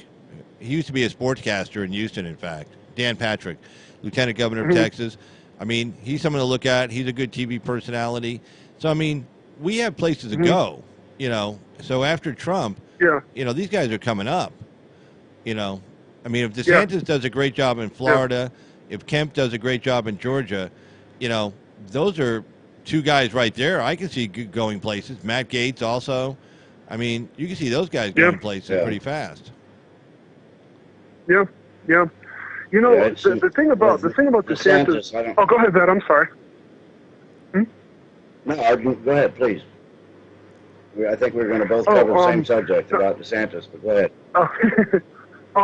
The funny thing about DeSantis is DeSantis seemed like he had a large, and the media will never cover this, but DeSantis had a huge support from the Venezuelan population in Miami. A lot of people in Venezuela voted DeSantis, and the fact that DeSantis got Jeanette Nunes on his side helped him with the Hispanic vote, I think, because I don't think Jeanette Nunes really liked Gillum. I don't really know much about that. I don't know, Pat, what do you think? I heard somebody mentioned that she wasn't a fan of DeSantis' policies. That's kind of why she joined up with DeSantis. I mean, Gillum, forgive me, Gillum. Jeanette Nunes did not like Gillum's policies. That's why she kind of, helped DeSantis with his campaign among the Hispanic population, because he was popular in Miami even before then. Right. Well, yeah, I mean, DeSantis seems like a straight shooter, and I think that his win was a lot bigger than we were told it was, but after he had won, they tried to do the ballot stuffing to tip the balance back in the other direction. So once they got that under control, declared him a winner, then, if we could go back and look at the real numbers, I think we'd find out that he did a lot better than they think he did. Yeah, I would agree with that. I think they yeah.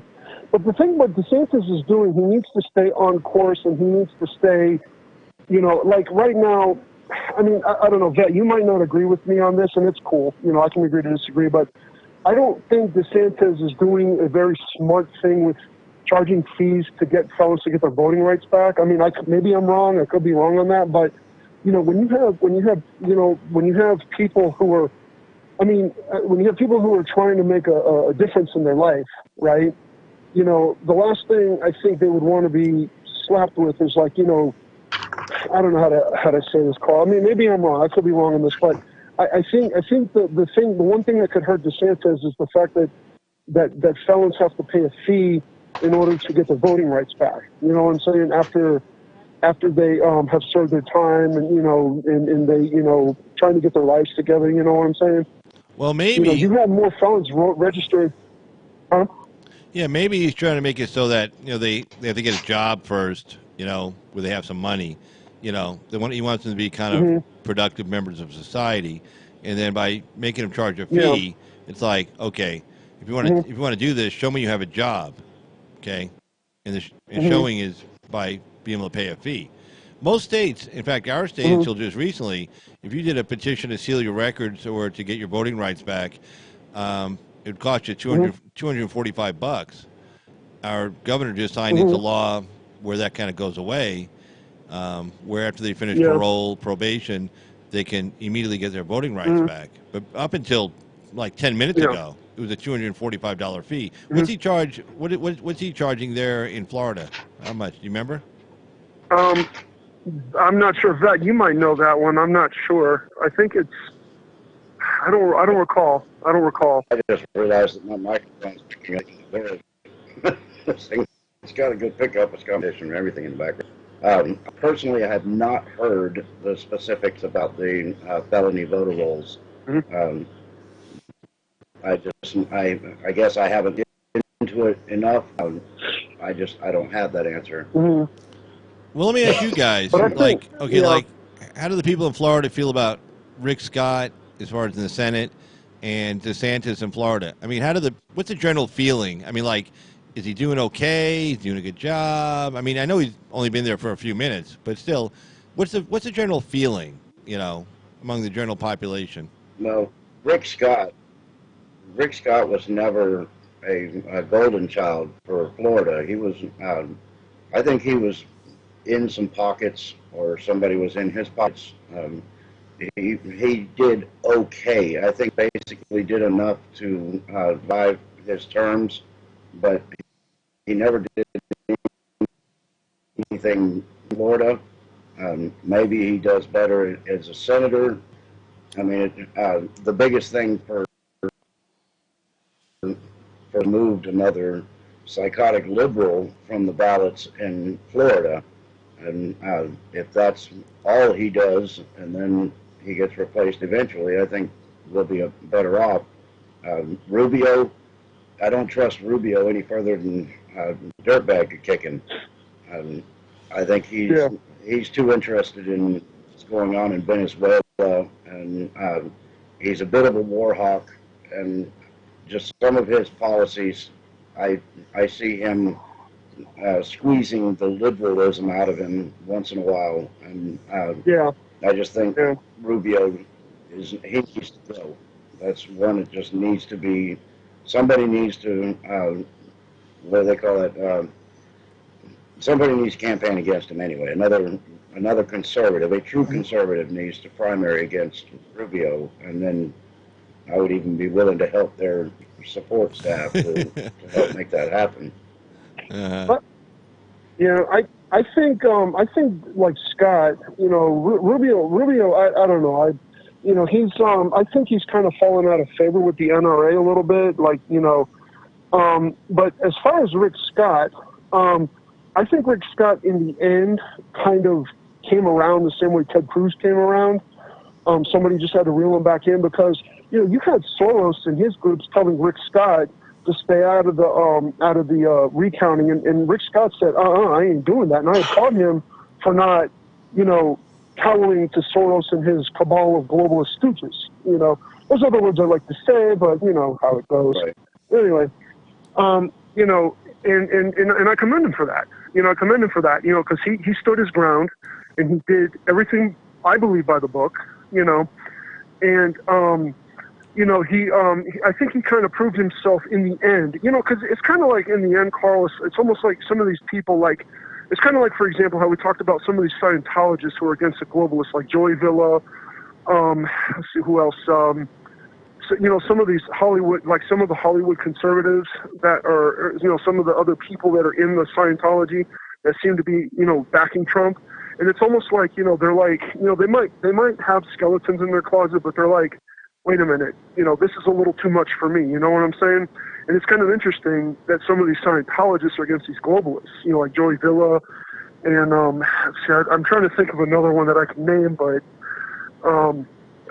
nobody off the top of my head. But, when you had John Voyan come out and speak up against, say, we're much better up under Trump, that set Hollywood into a frenzy. But what many of the younger generation in Hollywood, like all these younger stars, don't understand is am I saying his name right? John Voight? He comes from a time when Hollywood was more conservative, like Clint Eastwood, Sylvester Stallone, Arnold Schwarzenegger, Right, John Voight. I mean, back in the,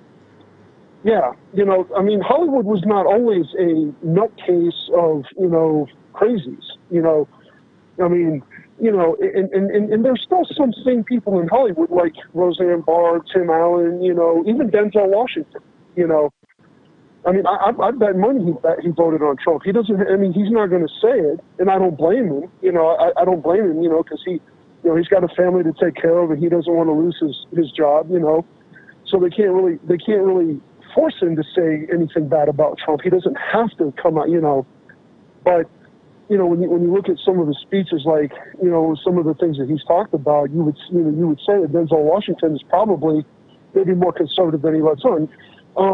Kanye West just came out again, and said that, he's tired. What was it? I didn't catch the thing he was talking about, but, he's coming out and saying, it seems like he's kind of coming out more for his support for Trump than he was back when him and Candace Owens, like when he said he liked the way Candace Owens thinks, I think Kim Kardashian, and they get it. I think they get what Trump is trying to do. They may not talk about it openly, but the fact that Kim Kardashian has met with the president, that Kanye West has met with the president, they get what Trump is trying to do. They understand it, and I think that they want to help, but maybe they're reluctant to help, because, let's face it, Well, they don't want to catch a lot of shit. They're, yeah. They don't want to catch a lot of shit. That's the problem. And that's the sad part. I mean, Yeah. he's trying to help these people. He's trying to say, look, Yeah, I'm right people don't here. want to stand up. Yeah, I don't get it. Yeah. I mean, they hate this guy. I mean, that I, I'm sorry. I've never seen this before. I've been following politics since like the Mm-hmm. 70s, and it just doesn't make any sense. Mm-hmm. I mean, I remember in the 80s, Mm-hmm. you know, a lot of liberals. I was on college campus at the University of Houston, and it was a big, you know, Mm-hmm. Ronald Reagan's going to kill us. You know, better red than dead. You know, get rid of the missiles, Star Wars. But it wasn't like this intense hatred where they just hated the man. Yeah. You know, even the kids. Yeah. Well, it's They not weren't just the like man.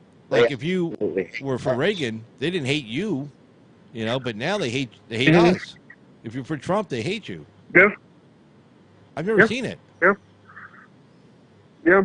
I mean, it's like, you know, like my fam. Oh, Val, go ahead. I'm sorry. What were we gonna say? No, I did say it. It's just that it's not just that they hate Trump. They absolutely hate half of the population. And the Yeah. other thing is, I mean, it's almost like an oxymoron when I keep hearing these veterans that call themselves Democrats, or even worse, they call themselves liberals. I wish they could look at what's coming at them, because the liberals and the Democrats absolutely hate the military. They hate the veterans. Yeah. They vote against everything they can to make sure that nothing happens for the veterans.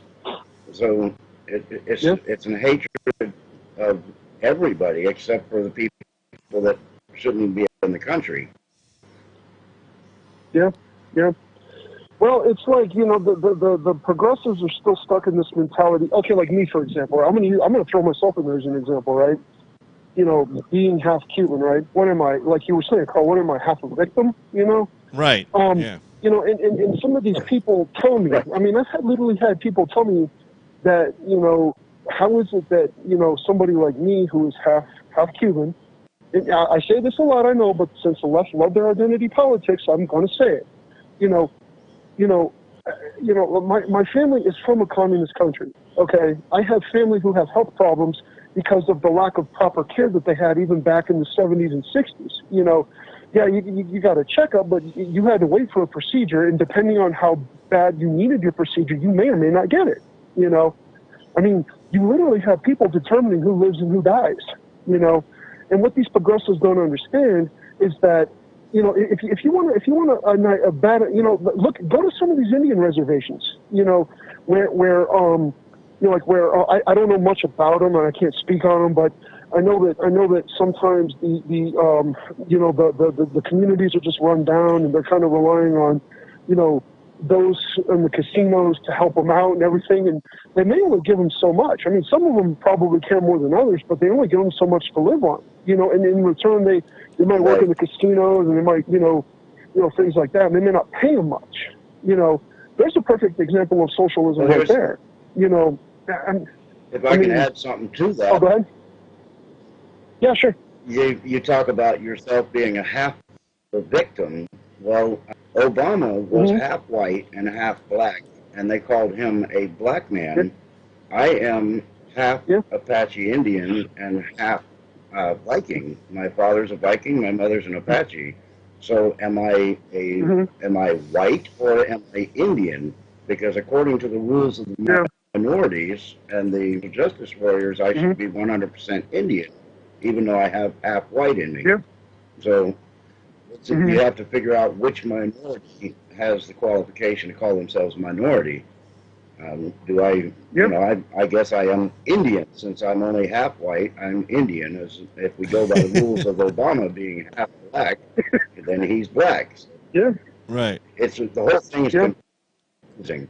Well, that's the problem when you get into like this whole intersectionality thing, and you see this right now with Buttigieg, right? I mean, he's out there, you know, he's been pushing the fact that he's gay. Nobody seemed to care about it except for him. I mean, nobody said, hey, he's gay, I'm going to vote for him. No, he's the only one who's been telling everybody he's gay. Nobody cares. But now he runs into a problem, and he's over there trying to say, you know, hey, I'm for African Americans. And then suddenly one of his cops, he's the mayor, you know, a white guy, shoots and kills a black guy, a 50-something-year-old black guy. and there's no body cam footage. Yeah. So the people are kind of pissed. And he's out there, man, he Yeah. looked awful. I don't know who prepped him for that little meeting, but I don't know who was covering it. I was listening to it today. Oh, Jermaine Bossy. No, was it Jermaine? God, I can't remember who was covering it, but somebody was covering it. I was listening to it today, and he was terrible. I mean, he was like all flustered. Yeah. He didn't know what he was doing. It was awful. Yeah. I think it was Jermaine Bossio. I think it was. Or hold on, it was somebody else. It was Amazing Lucas, the Amazing Lucas. Yeah. You guys ever watch him? Yeah. Yeah, he covered Lucas is awesome. I mean, he's a great Patriot. Yeah, he's an awesome Patriot. Him and Jericho Green are both awesome Patriots. I love listening to them because they don't hold back. You know, I mean, Lucas is more tamer than Jericho Green, but Jericho Green rips into him. I mean, if you ever watch him, he rips into these Democrats. He rips into these in the left. Man. You know, brutal. But the point is, now you have all this intersectionality, you know, coming to conflict with each other. Like, who's the greater victim? You know, gay versus black versus Pocahontas, Native American, right? Versus woman versus, you know, I mean, and they're all these groups compete. And so when they all try to get together, they all try to say we're more important. And then when you see it, when it hits you right in the face with Buttigieg talking to a bunch of black people about some black guy that just got killed by one of his white cops, you see what happens. It's a disaster. You know, instead of just standing on principle and being a good person and being a good American and saying, hey, I'm the mayor, I'm going to get to the bottom of this. You know, he's over there trying to pander. He doesn't know what to do. They're telling him, hey, you want our vote? And he goes, well, I don't want your vote. I mean, that was wow. And then the lady goes, well, guess what? You're not getting it. I mean, it was a really bad, but that's the clash of these when you try to do these identity politics. It's gonna when they're competing, they're not going to get along, and then you're screwed. Yep. And then Well, Orange look at Man that rally bad. with the Bernie Sanders supporters. They're constantly sitting on their balls. What? They just every time they turn around, they're stepping on something, screwing it up. Yeah. Well, it's like that rally where all those Bernie Sanders supporters were fighting with each other, and then they realized they were Bernie Sanders supporters, and then they stopped. I'm like, see, this is where our society is at. The ignorant. You know, I never, ever want to deny anyone the right to vote, but these people who claim they know what's going on need to research and find out what is going on, what is truly going on. See, it's like I've said many times before, Carl, they've taken wisdom out of the equation. Wisdom no longer goes hand in hand with intelligence, you know, common sense. It doesn't. They completely blank wisdom out of the equation. You have young people in their 20s and in their late teens more worried about how many likes they have on a Facebook than planning for their future, you know? Yeah. They're more worried about how many followers they have on Twitter. This is why I don't do Twitter. You know, this is why I don't waste my time on Twitter. You know, I'm trying other social media like Parler and Liberty Rush, but Twitter, you know, I don't care. It's like me. Carl, when have you ever heard me say subscribe to the great douche? Huh? Is that what? I said there's just too many twits on Twitter. Yeah. I mean, too many twits on Carl, Twitter. How many? Yeah. It's like with me, Carl, for example, right? I'm always supporting smaller channels. You know, I mean, it's like DB, you know, he's part of my Patriot family, Disabled Vet. You know, he's part of my Patriot family. I'm glad to stand by you and him, you know, side by side as brothers, you know. And I try to, it's like I've used, yeah, you know, and it's like me, okay, like for example, like, I mean, I'm pretty famous on YouTube, but I mean, let's face it, people know the great douchebag Dirtbag on YouTube, right? Now, yeah, oh yeah. But when have you ever heard me once say subscribe to the great Dirtbag? Never. You know why? Because I don't seek fame. See, what I've done with my fame is I've helped smaller channels. That's what I've done. See, because I'm an idealist. I don't need fame. Fame is not something I seek. You know what I'm saying? No, the point, look, I know what you're doing. Look, I know what you're doing. You devious you. You're trying to get more people out there, more voices out there, so we have a stronger voice, and there's more of us. Yeah.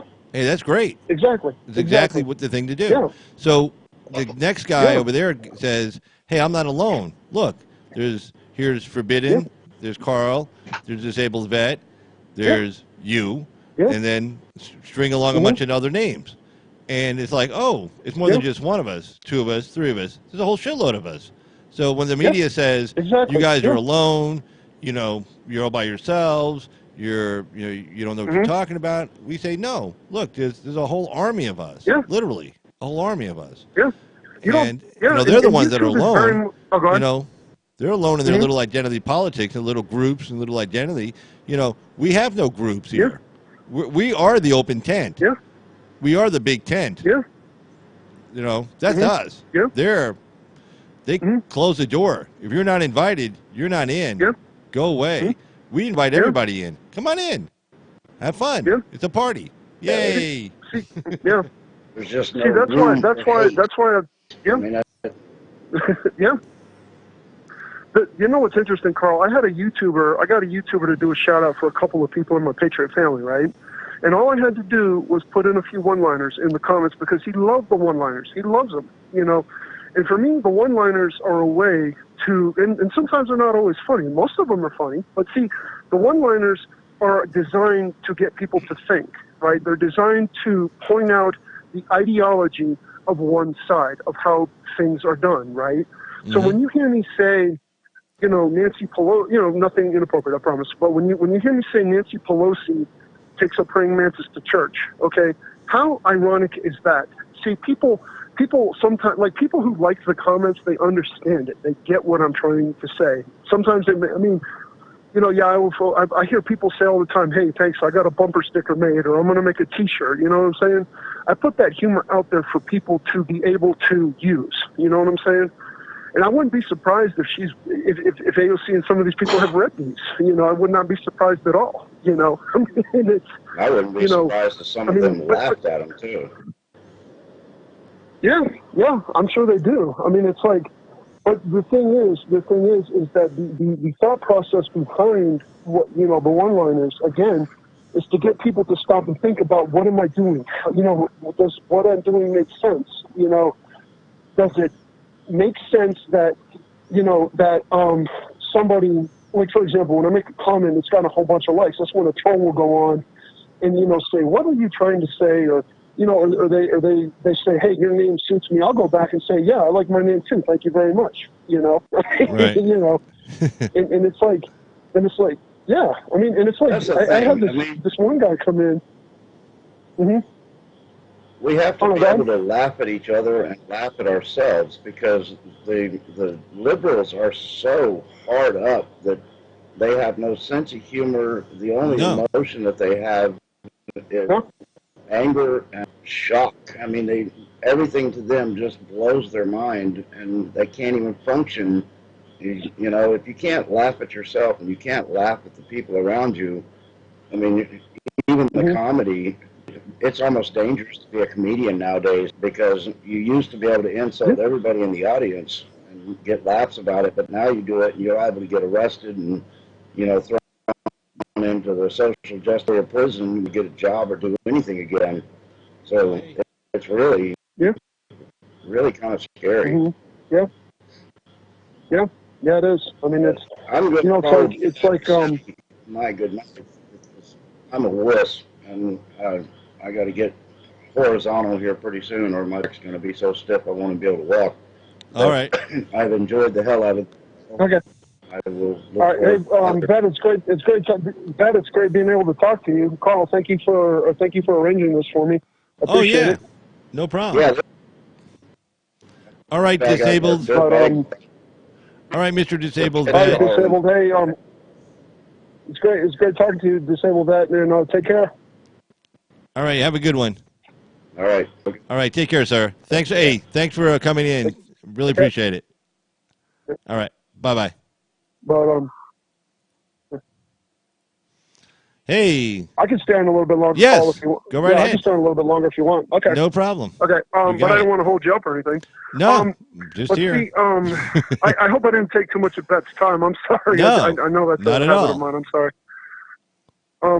But the thing about what Bet was saying, and he's right. These liberals, unless it's humor that's directed towards somebody they don't like it. It's like when Michelle Wolf I made a little comment about Michelle Wolf that got me like some 400, 500 likes. I won't say it, but people were like, I don't think I saw more of a cluster of emojis on that comment than I ever have in other comments. You know what I'm saying? But it's like, she hasn't really, it's like Kathy Griffin. Kathy Griffin literally ruined her career with that stunt with the disemboweled Trump head, and then she's complaining about she can't get any work and yada yada.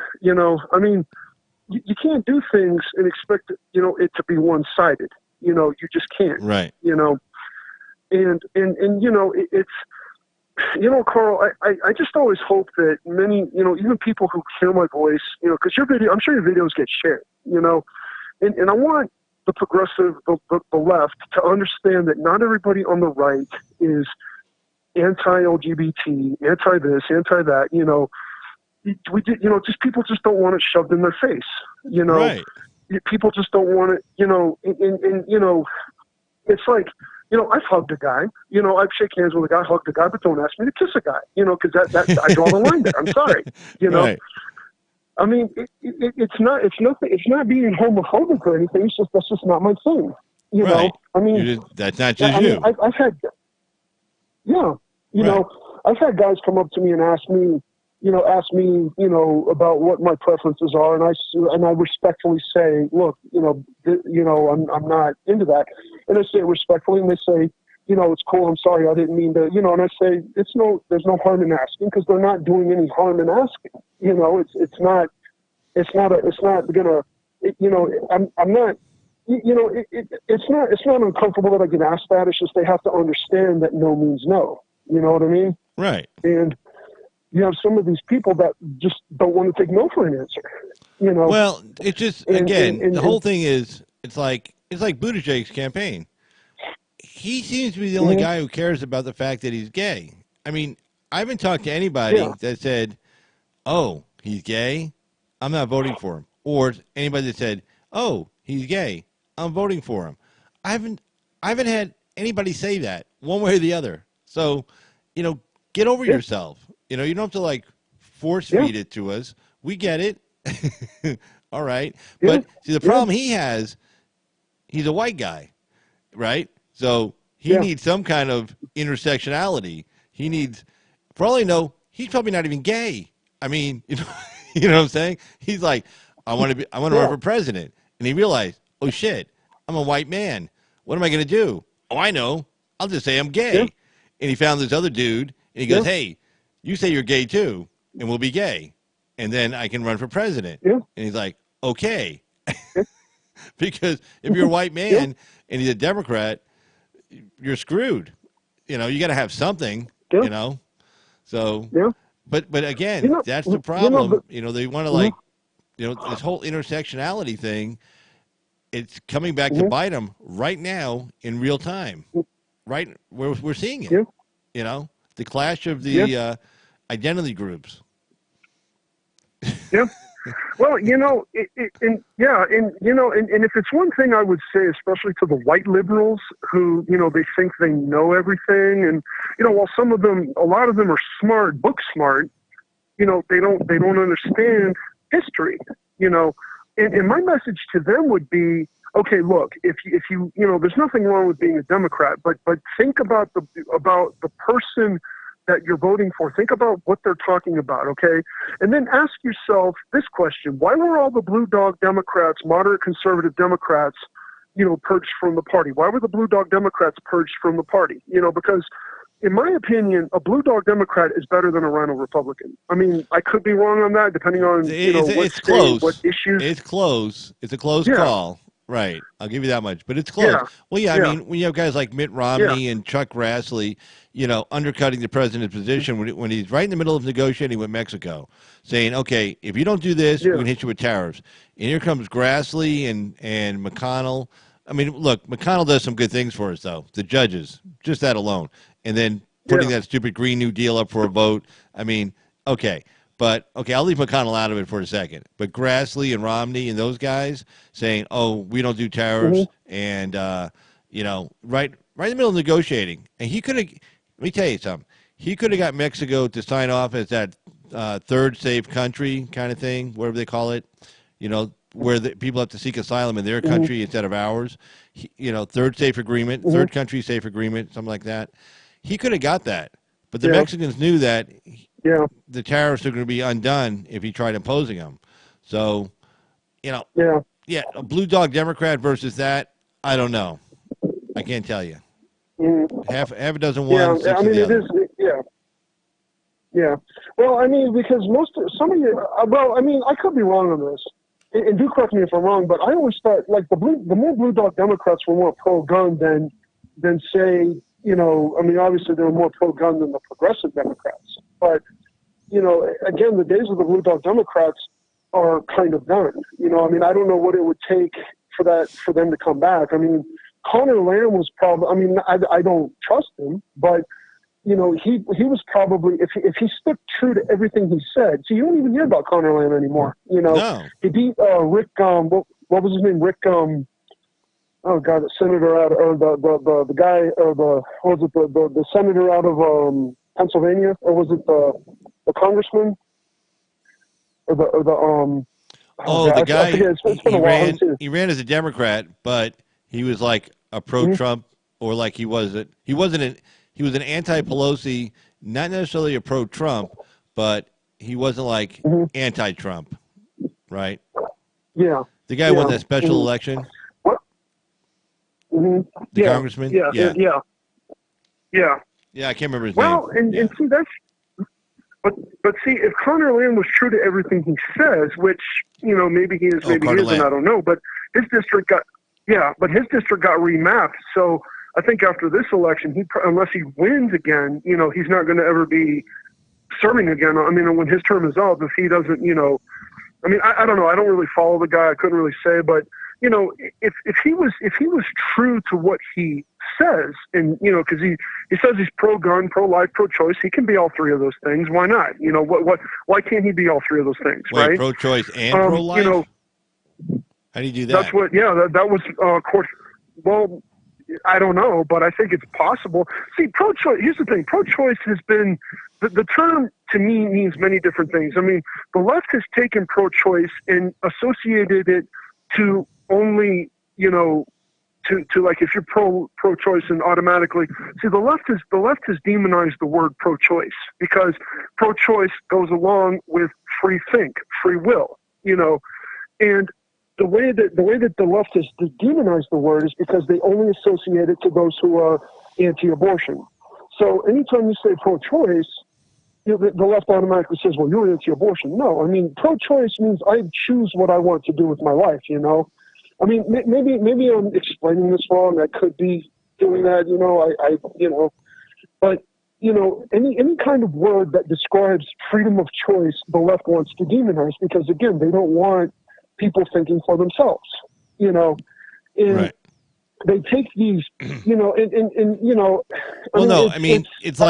look, no, the Democratic position for years was like Biden's position. I don't like abortion, but I believe in a woman's right to choose. And I'm not quite sure how you can be both. Here, let me tell you what, stay on the phone. Hey, nice segue, Mr. Dirtbag. Good job. Hold on. Let me pull this one story up. There we go. Nice. Sorry about that, Carl. No. Good segue. That you knew what I was looking to cover. Hold on. Let's see here. All right. Now I don't know if you can see it yet, but I have a story up from the Washington Times about Wisconsin's Governor Evers becomes the third Democratic governor to veto an anti-infanticide bill. Now, see, this is where the left has a big problem. Now, this wasn't one of those heartbeat bills saying like you can't get an abortion after 6 weeks.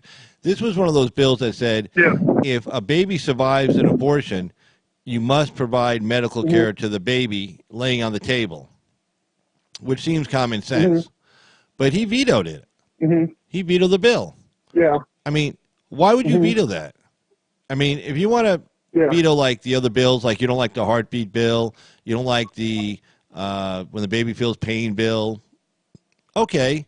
But, I mean, Jesus, This is the most obvious thing in the world. And his rationale was that, well, we have laws like that. But the whole point of why they brought the bill forward, because it was vague. Because when the baby comes out still alive, it's still in the process of an abortion, which is an exemption to infanticide, or is the abortion process over once the baby's out on the table? And so it was vague. And so what they wanted to do with the legislation was to get rid of the vagueness and say, no, if the baby survives, the abortion's over when the baby comes out, is on the table. Like, thump, there's a baby. It's there. Okay? Now it's a life. And that's what the bill says. And then once that baby's there, there's the staff at Planned Parenthood or wherever the hell they are has to seek medical care, has to call 911. Help! Send somebody. We got a baby here. It's alive. And he vetoed the damn thing. The third governor, one guy in Montana vetoed it also. And I forgot the other state. I can't remember. But, I mean, that's insane. Why would you do that? Yeah. Well, it's like, I mean, I support, like, Forbidden Information and Deplorable Bobby, I support both of their causes, because they're, we need people to speak out against abortion. We do, and that's why I support both Forbidden Information and Deplorable Bobby. I mean, I support their channels wholeheartedly, and, because people, I mean, I don't know how, I don't really talk a lot about the abortion. I don't talk a whole lot about that, but the only way you can really win that battle is if you change people's minds. You know what I'm saying? That's really the only way you can really win that battle. I mean, I don't know how you can fully fund Planned Parenthood. Like right now, Trump has a much better chance of turning our country back to a constitutional republic than he does getting rid of Planned Parenthood. I mean, I don't know. No, I'm not saying. I don't know how you get rid of. You don't look. You don't have to get rid of Planned Parenthood. Again, movements take time. Okay, you have to.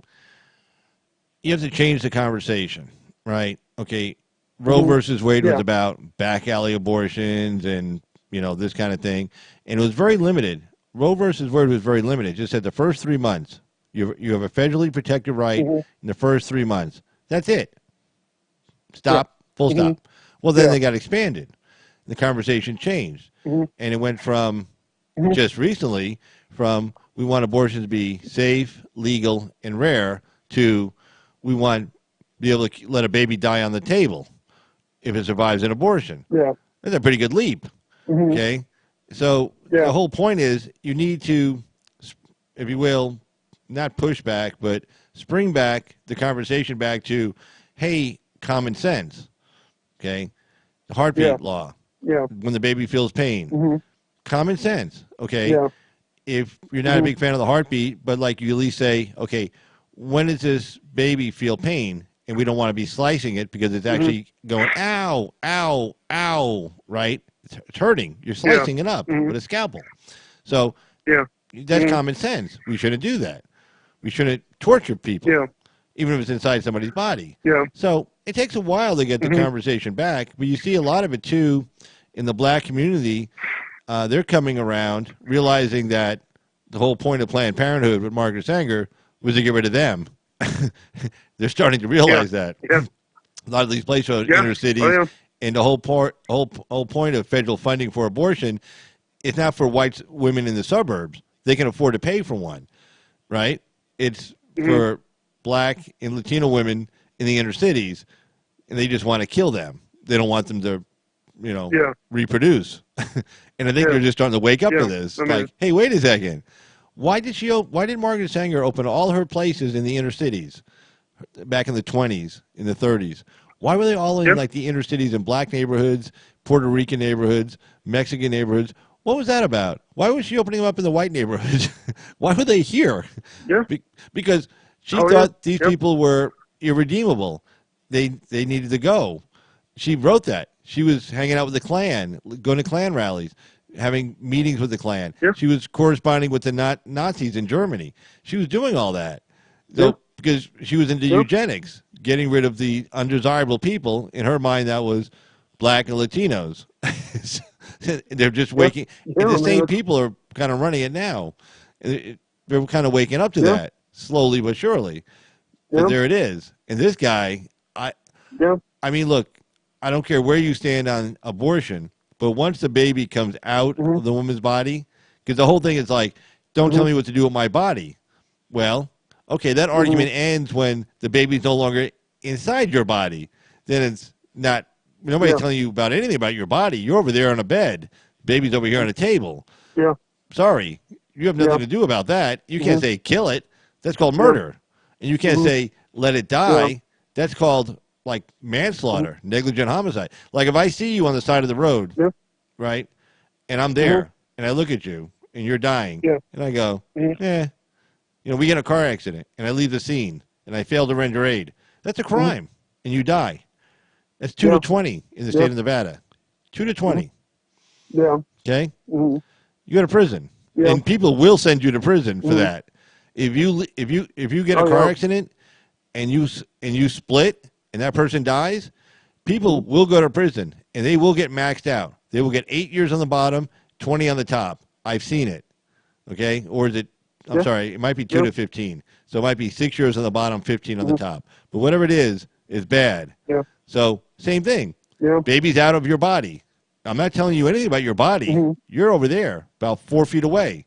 Baby's sitting right here. So shut the fuck up. We're going to save this baby's life. And we're going to pass a law that says you have to. Yeah. And if you don't, you're going to prison. Well, no different than a car accident. Same thing.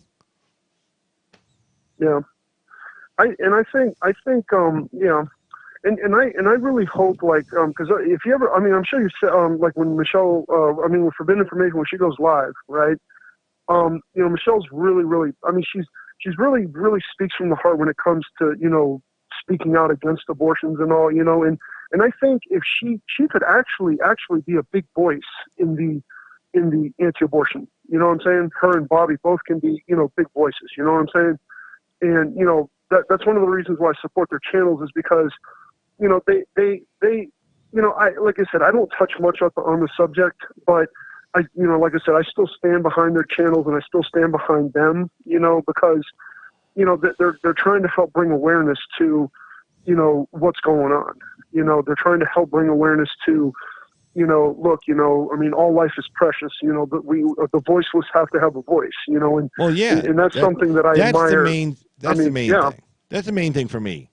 Yeah. And again, if I have to treat you one way, if I get in a car accident with you, okay, but yet this woman plops out a baby that she was trying to abort, and nobody has to treat that baby the same way I have to treat you on the side of the road, it doesn't make any sense. That's what I'm saying. Common sense. Yeah. So vetoing this bill, it's not common sense. And anytime one party acts in a way where the American people go, you know, that doesn't make any sense. That's how they lose elections. Yeah. Okay. Yeah.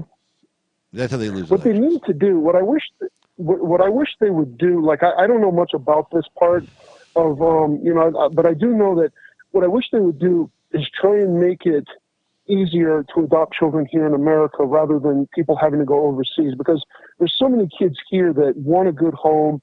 They feel unwanted. They feel that nobody, and this is part of what the globalists have done, is breaking up families. This is what the globalists want angry people at the world in order to create chaos. You know, the globalists have destroyed family. They have destroyed the meaning of what it means to have a family.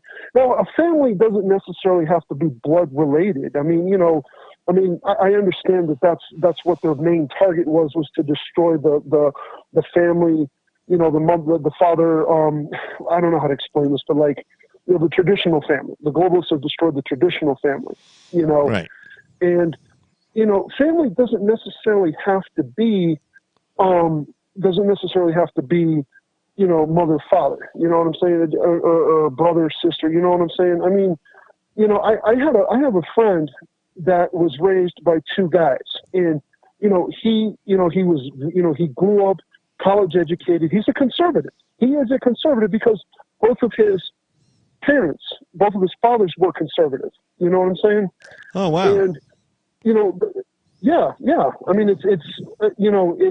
What I'm saying, wow. I'm not saying wow that his gay parents were conservative. I'm saying wow because normally the children will rebel against the parents And if you have conservative parents, you become a liberal, and if you have liberal parents, the kid becomes a conservative. So the idea that he became a conservative with two conservative parents is actually kind of funny. Yeah, I mean, it exists. It's something the left doesn't want to hear about, but it exists. You know, I mean, you know, a lot of conservative gay people. Yeah. I mean, the log cabin was it the Lincoln, log cabin Republicans. Hopefully, this convention, since Donald Trump's really going to be in charge of it. I mean, last time he was kind of worried because remember, if it went to a floor vote, Ted Cruz might have taken it, right? Well, this time this is his convention, pure and simple. So, and of course he's, you know, he grew up in Manhattan, in Queens. I mean, him and gay rights, they're on the same page. There's no distance between the two, the two issues. So hopefully he gives the log cabin Republicans a little bit more prominence at this convention than they did in 2016. And I think he will. I really think he will. Yeah. Yeah. Because I think a lot of the LGBT community is waking up to what the radical Islamic have planned for them. Because I tell you what, even though they have formed the left has formed an alliance, an unwitting alliance with the radical Islamic, you know, that want to destroy our country.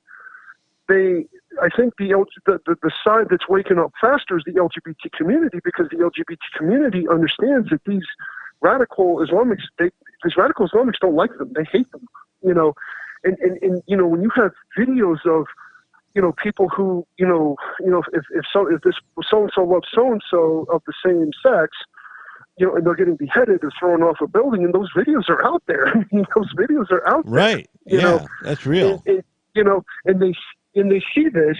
The smarter LGBT wake up to this, and they understand this, because, you know, Christians, the thing that, I'm not trying to, like, you know, talk down to anybody, but where the Christians are guilty is when you have some, like, okay, like when you have a Roy Moore type who tries to pass a law saying that this man cannot marry this man or this woman cannot marry this woman. To me, I don't agree with that. A person should be able to marry who they want to marry. You know what I'm saying?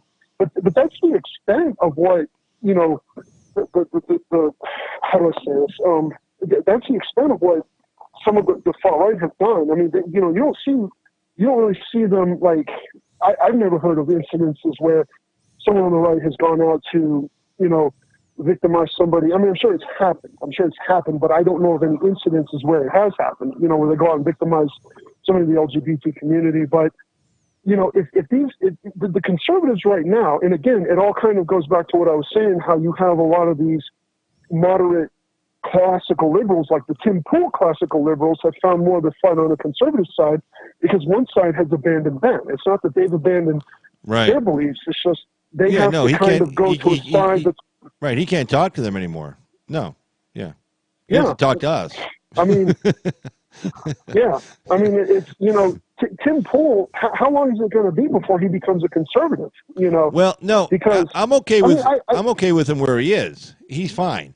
What I'm saying is, and he'll preface a lot of his shows. Well, look, I know I got a lot of conservative subscribers. Probably most of his subscribers are on the right. And he says, okay, this is how I feel about this issue, so I'm probably going to piss a lot of you off right now, but here it goes. He knows. Most of his subs are us, okay? Not on the left. Yeah. That's where he makes his money. He makes his money from us. So he's like, okay, I'm going to piss you guys off, but Sticks and Hammer does the same thing once in a while. He'll say, okay, I know this will piss some of you guys off. I have a lot of evangelicals on my site, but here we go. And boom. And we stay there. We're not going anywhere. We're fine. Let's have a debate. Thank you. Yeah. You know, yeah. I'm fine with him. Because we're not, you know, because, yeah. Well, I mean, it's also like you look at H.A. Goodman, right? You know, an anomaly, right? Both of them were, you know, had huge Bernie Sanders supporters that would listen to them. And now, you know, and I think both, and I know I mentioned this before, but both H.A. Goodman and Anomaly saw what Bernie did, and now they're Trump supporters because they see, you know, Trump is a true progressive. He wants to take our country forward. He wants to benefit everybody. You know, Trump is the true progressive, not these radical Marxist leftists that call themselves progressives. They're, you know, those are the ones that that though they're well-meaning, they don't understand what it takes to, remember, progressive used to be middle class, right? How about the middle class? Yeah. Well, who's doing that? Yeah. Trump. Okay. Yeah, well, I was watching H.A. Goodman last night. He did a little, you probably saw it too, did like a little 12-minute video. It wasn't live. He just recorded it and shot it up. And he goes, I'm pro-Trump. I'm for Trump. He goes, I think he's still a Democrat. He probably, or an independent or a libertarian, whatever he's registered as.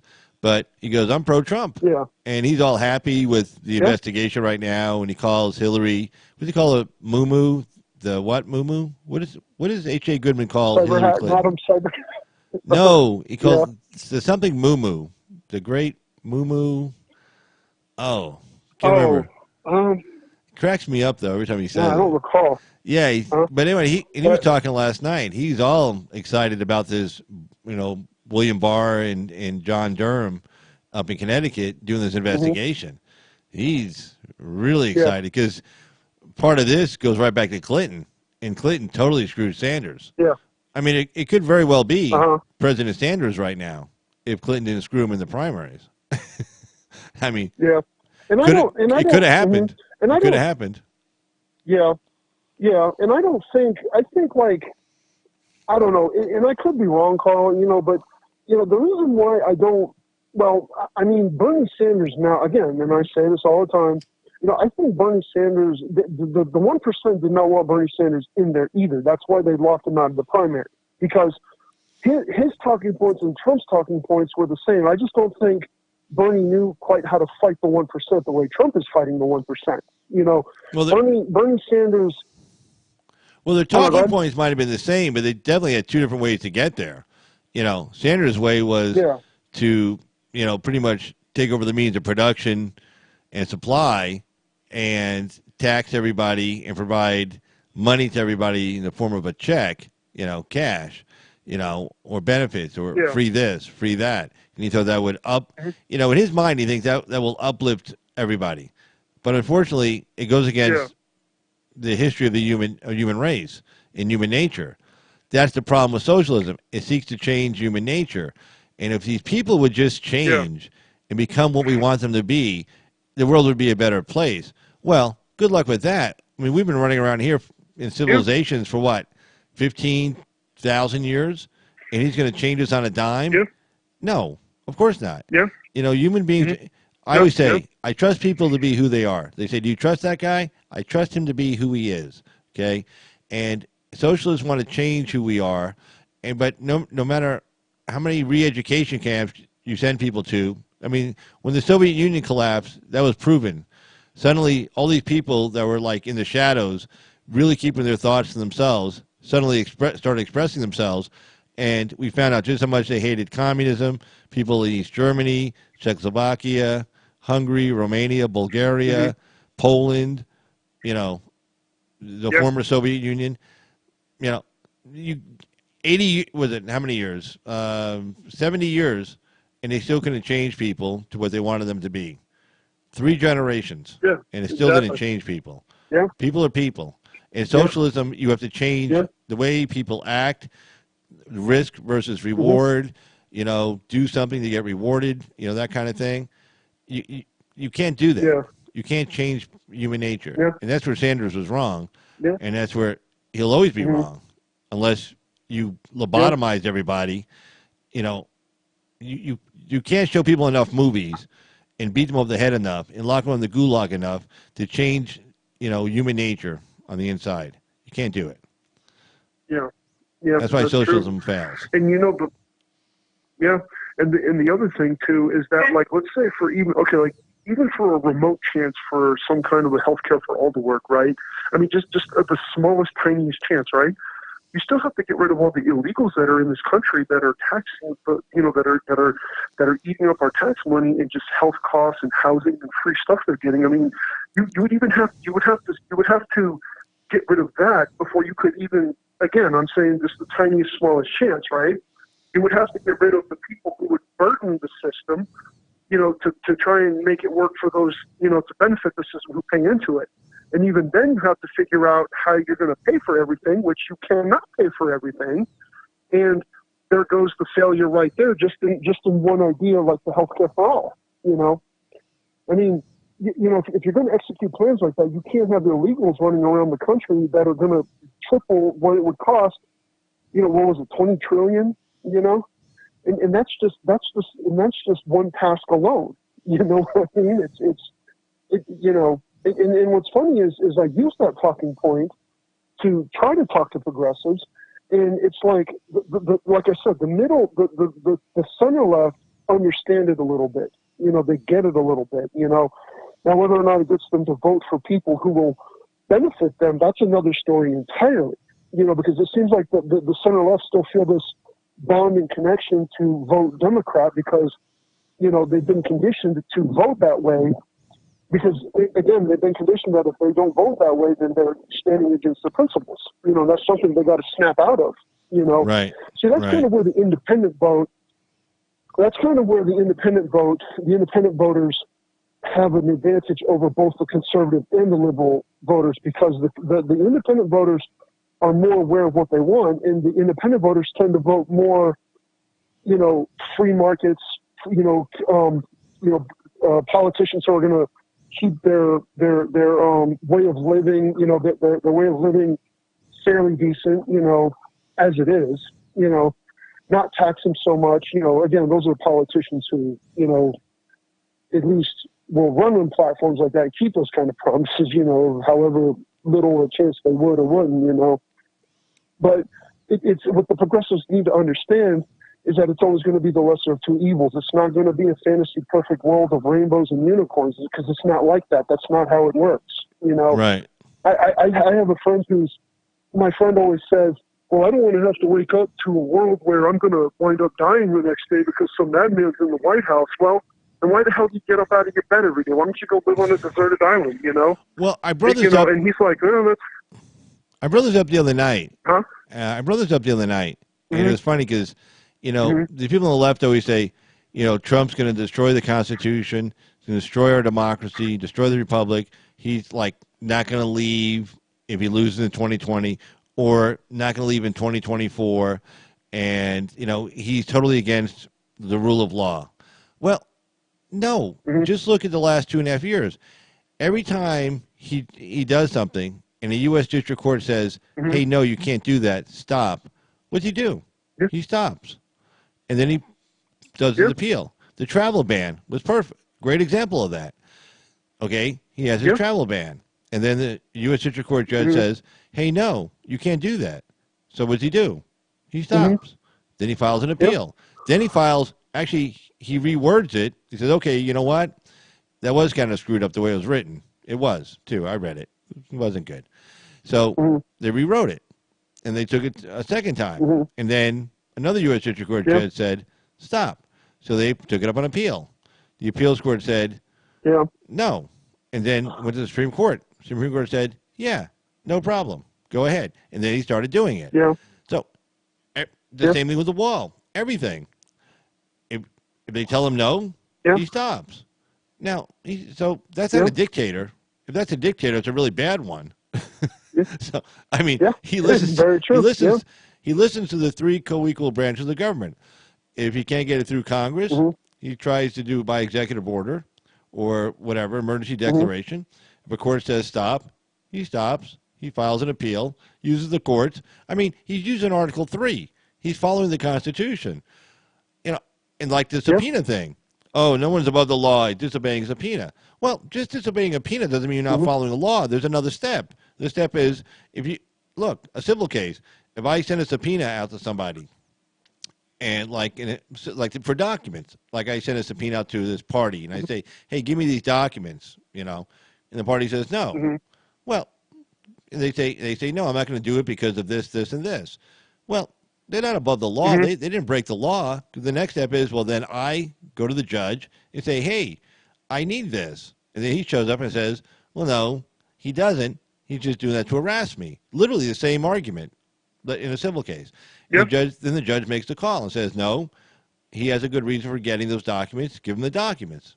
Now, he can obey it or file an appeal and then, go to the next step. But Trump's following the law. Disobeying a subpoena doesn't mean he's saying I'm above the law. He's just saying, no, I'm going to disobey the subpoena. If you want to enforce it, go to court, get a judge to say I have to do it. And then we'll go to the Supreme Court, let them decide, and then whatever they say, fine, I'll do it. Like he's done for 2.5 years. Mm-hmm. So I don't know what they're talking about. It's funny because that seems to be, No, it's, and the other thing too is like, like, let's say, Trump, I've heard that too, like when they say Trump isn't going to stand down, here's my challenge to the left. Try to win by a fair election. Don't try to cheat, because we're never going to try to cheat in 2020. I'd bet my right hand on it. They're going to try and cheat in 2020. That's why they're so eager to get all these illegals into this country. Look, New York right now is giving them driver's license. Right. And and who knows what else they're giving them? They're probably giving them Social Security cards. I'm not saying that because I don't know, but I wouldn't be surprised, because if you're giving out driver's license, you might as well be giving out Social Security cards too. That's a federal thing. They can't do that. That's the feds. Yeah. Oh, okay. Yeah. Okay, my bad. I was wrong on that one. No, that's okay. But no, the driver's license is bad enough, because you can go to a polling station, like those outside the grocery stores, people, signing people up. Some guy shows up with a driver's license, like, oh yeah, fills in the ballot, turns it in. Nobody knows any better, and that guy suddenly can show up to vote. Yeah, bad idea. Yeah. But I tell you what, Mr. Dirtbag, I've been on for about 2 hours, 20 minutes, and it's getting kind of late for me. I got to go to work in the morning. No, not at all. But hey, man, thanks for the great phone call, as usual. That was really cool how we were able to bring in disabled vet and talk to the video caller and the phone caller, and you guys could all hear each other at the same time. Yeah. So I'm really happy we were able to do that. Oh, yeah. It's really good. Yeah. Carl, I'll definitely try to get on your video call again. Like I said, I just, because I try to catch your live shows when I can. I know I've been super busy, but no, I'll definitely do a video call again with you sometime in the future. Sounds good, man. But hey, it was great talking to you again. It was great talking to you, and I hope I didn't interrupt anything you and Vet were going to talk about. I do apologize not at all. about that. No, you're great as usual. But, it was awesome. That was a great cool. three-way conversation. That was great. Thank you. Yeah, you're welcome. And I look forward to talking to you again soon, Carl. All right, man. Have a good one. All right. You too. Take care. Bye-bye. All right. Bye.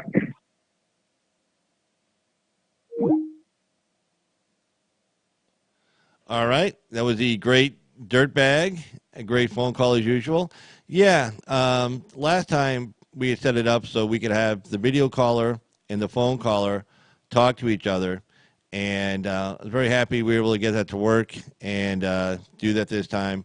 I think it's really nice because the show's called Carl's Opinion, but I like hearing other people's opinion. I want to hear other different points of view and other perspectives, and we can all learn more from that. We learn new things.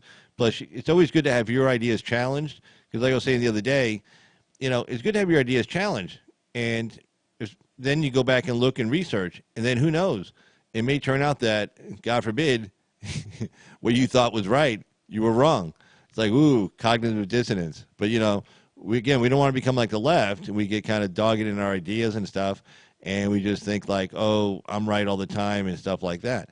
So it's always good to, get other people's perspectives, other people's opinions and stuff, and I totally think that's, I just like that. So, yeah. So I like the video calls. I like the phone calls, and I'm happy we're able to tie them all together tonight. That really worked out good. But anyway, we've been on for a little over 2 hours, and I just want to thank everybody who's been in the chat. Coco, Laura, and see, still with us here. And Disabled, obviously Disabled, thanks for the video call. Thank you, the great Dirtbag, for the phone call. Fred. Let's see who else up here. A whole bunch of the peoples. But anyway, thanks everybody for viewing, and all those who'll be viewing later. And for Carl's Opinion, this is Carl. Have a great night. We'll see you next time. Thanks, guys. Bye-bye.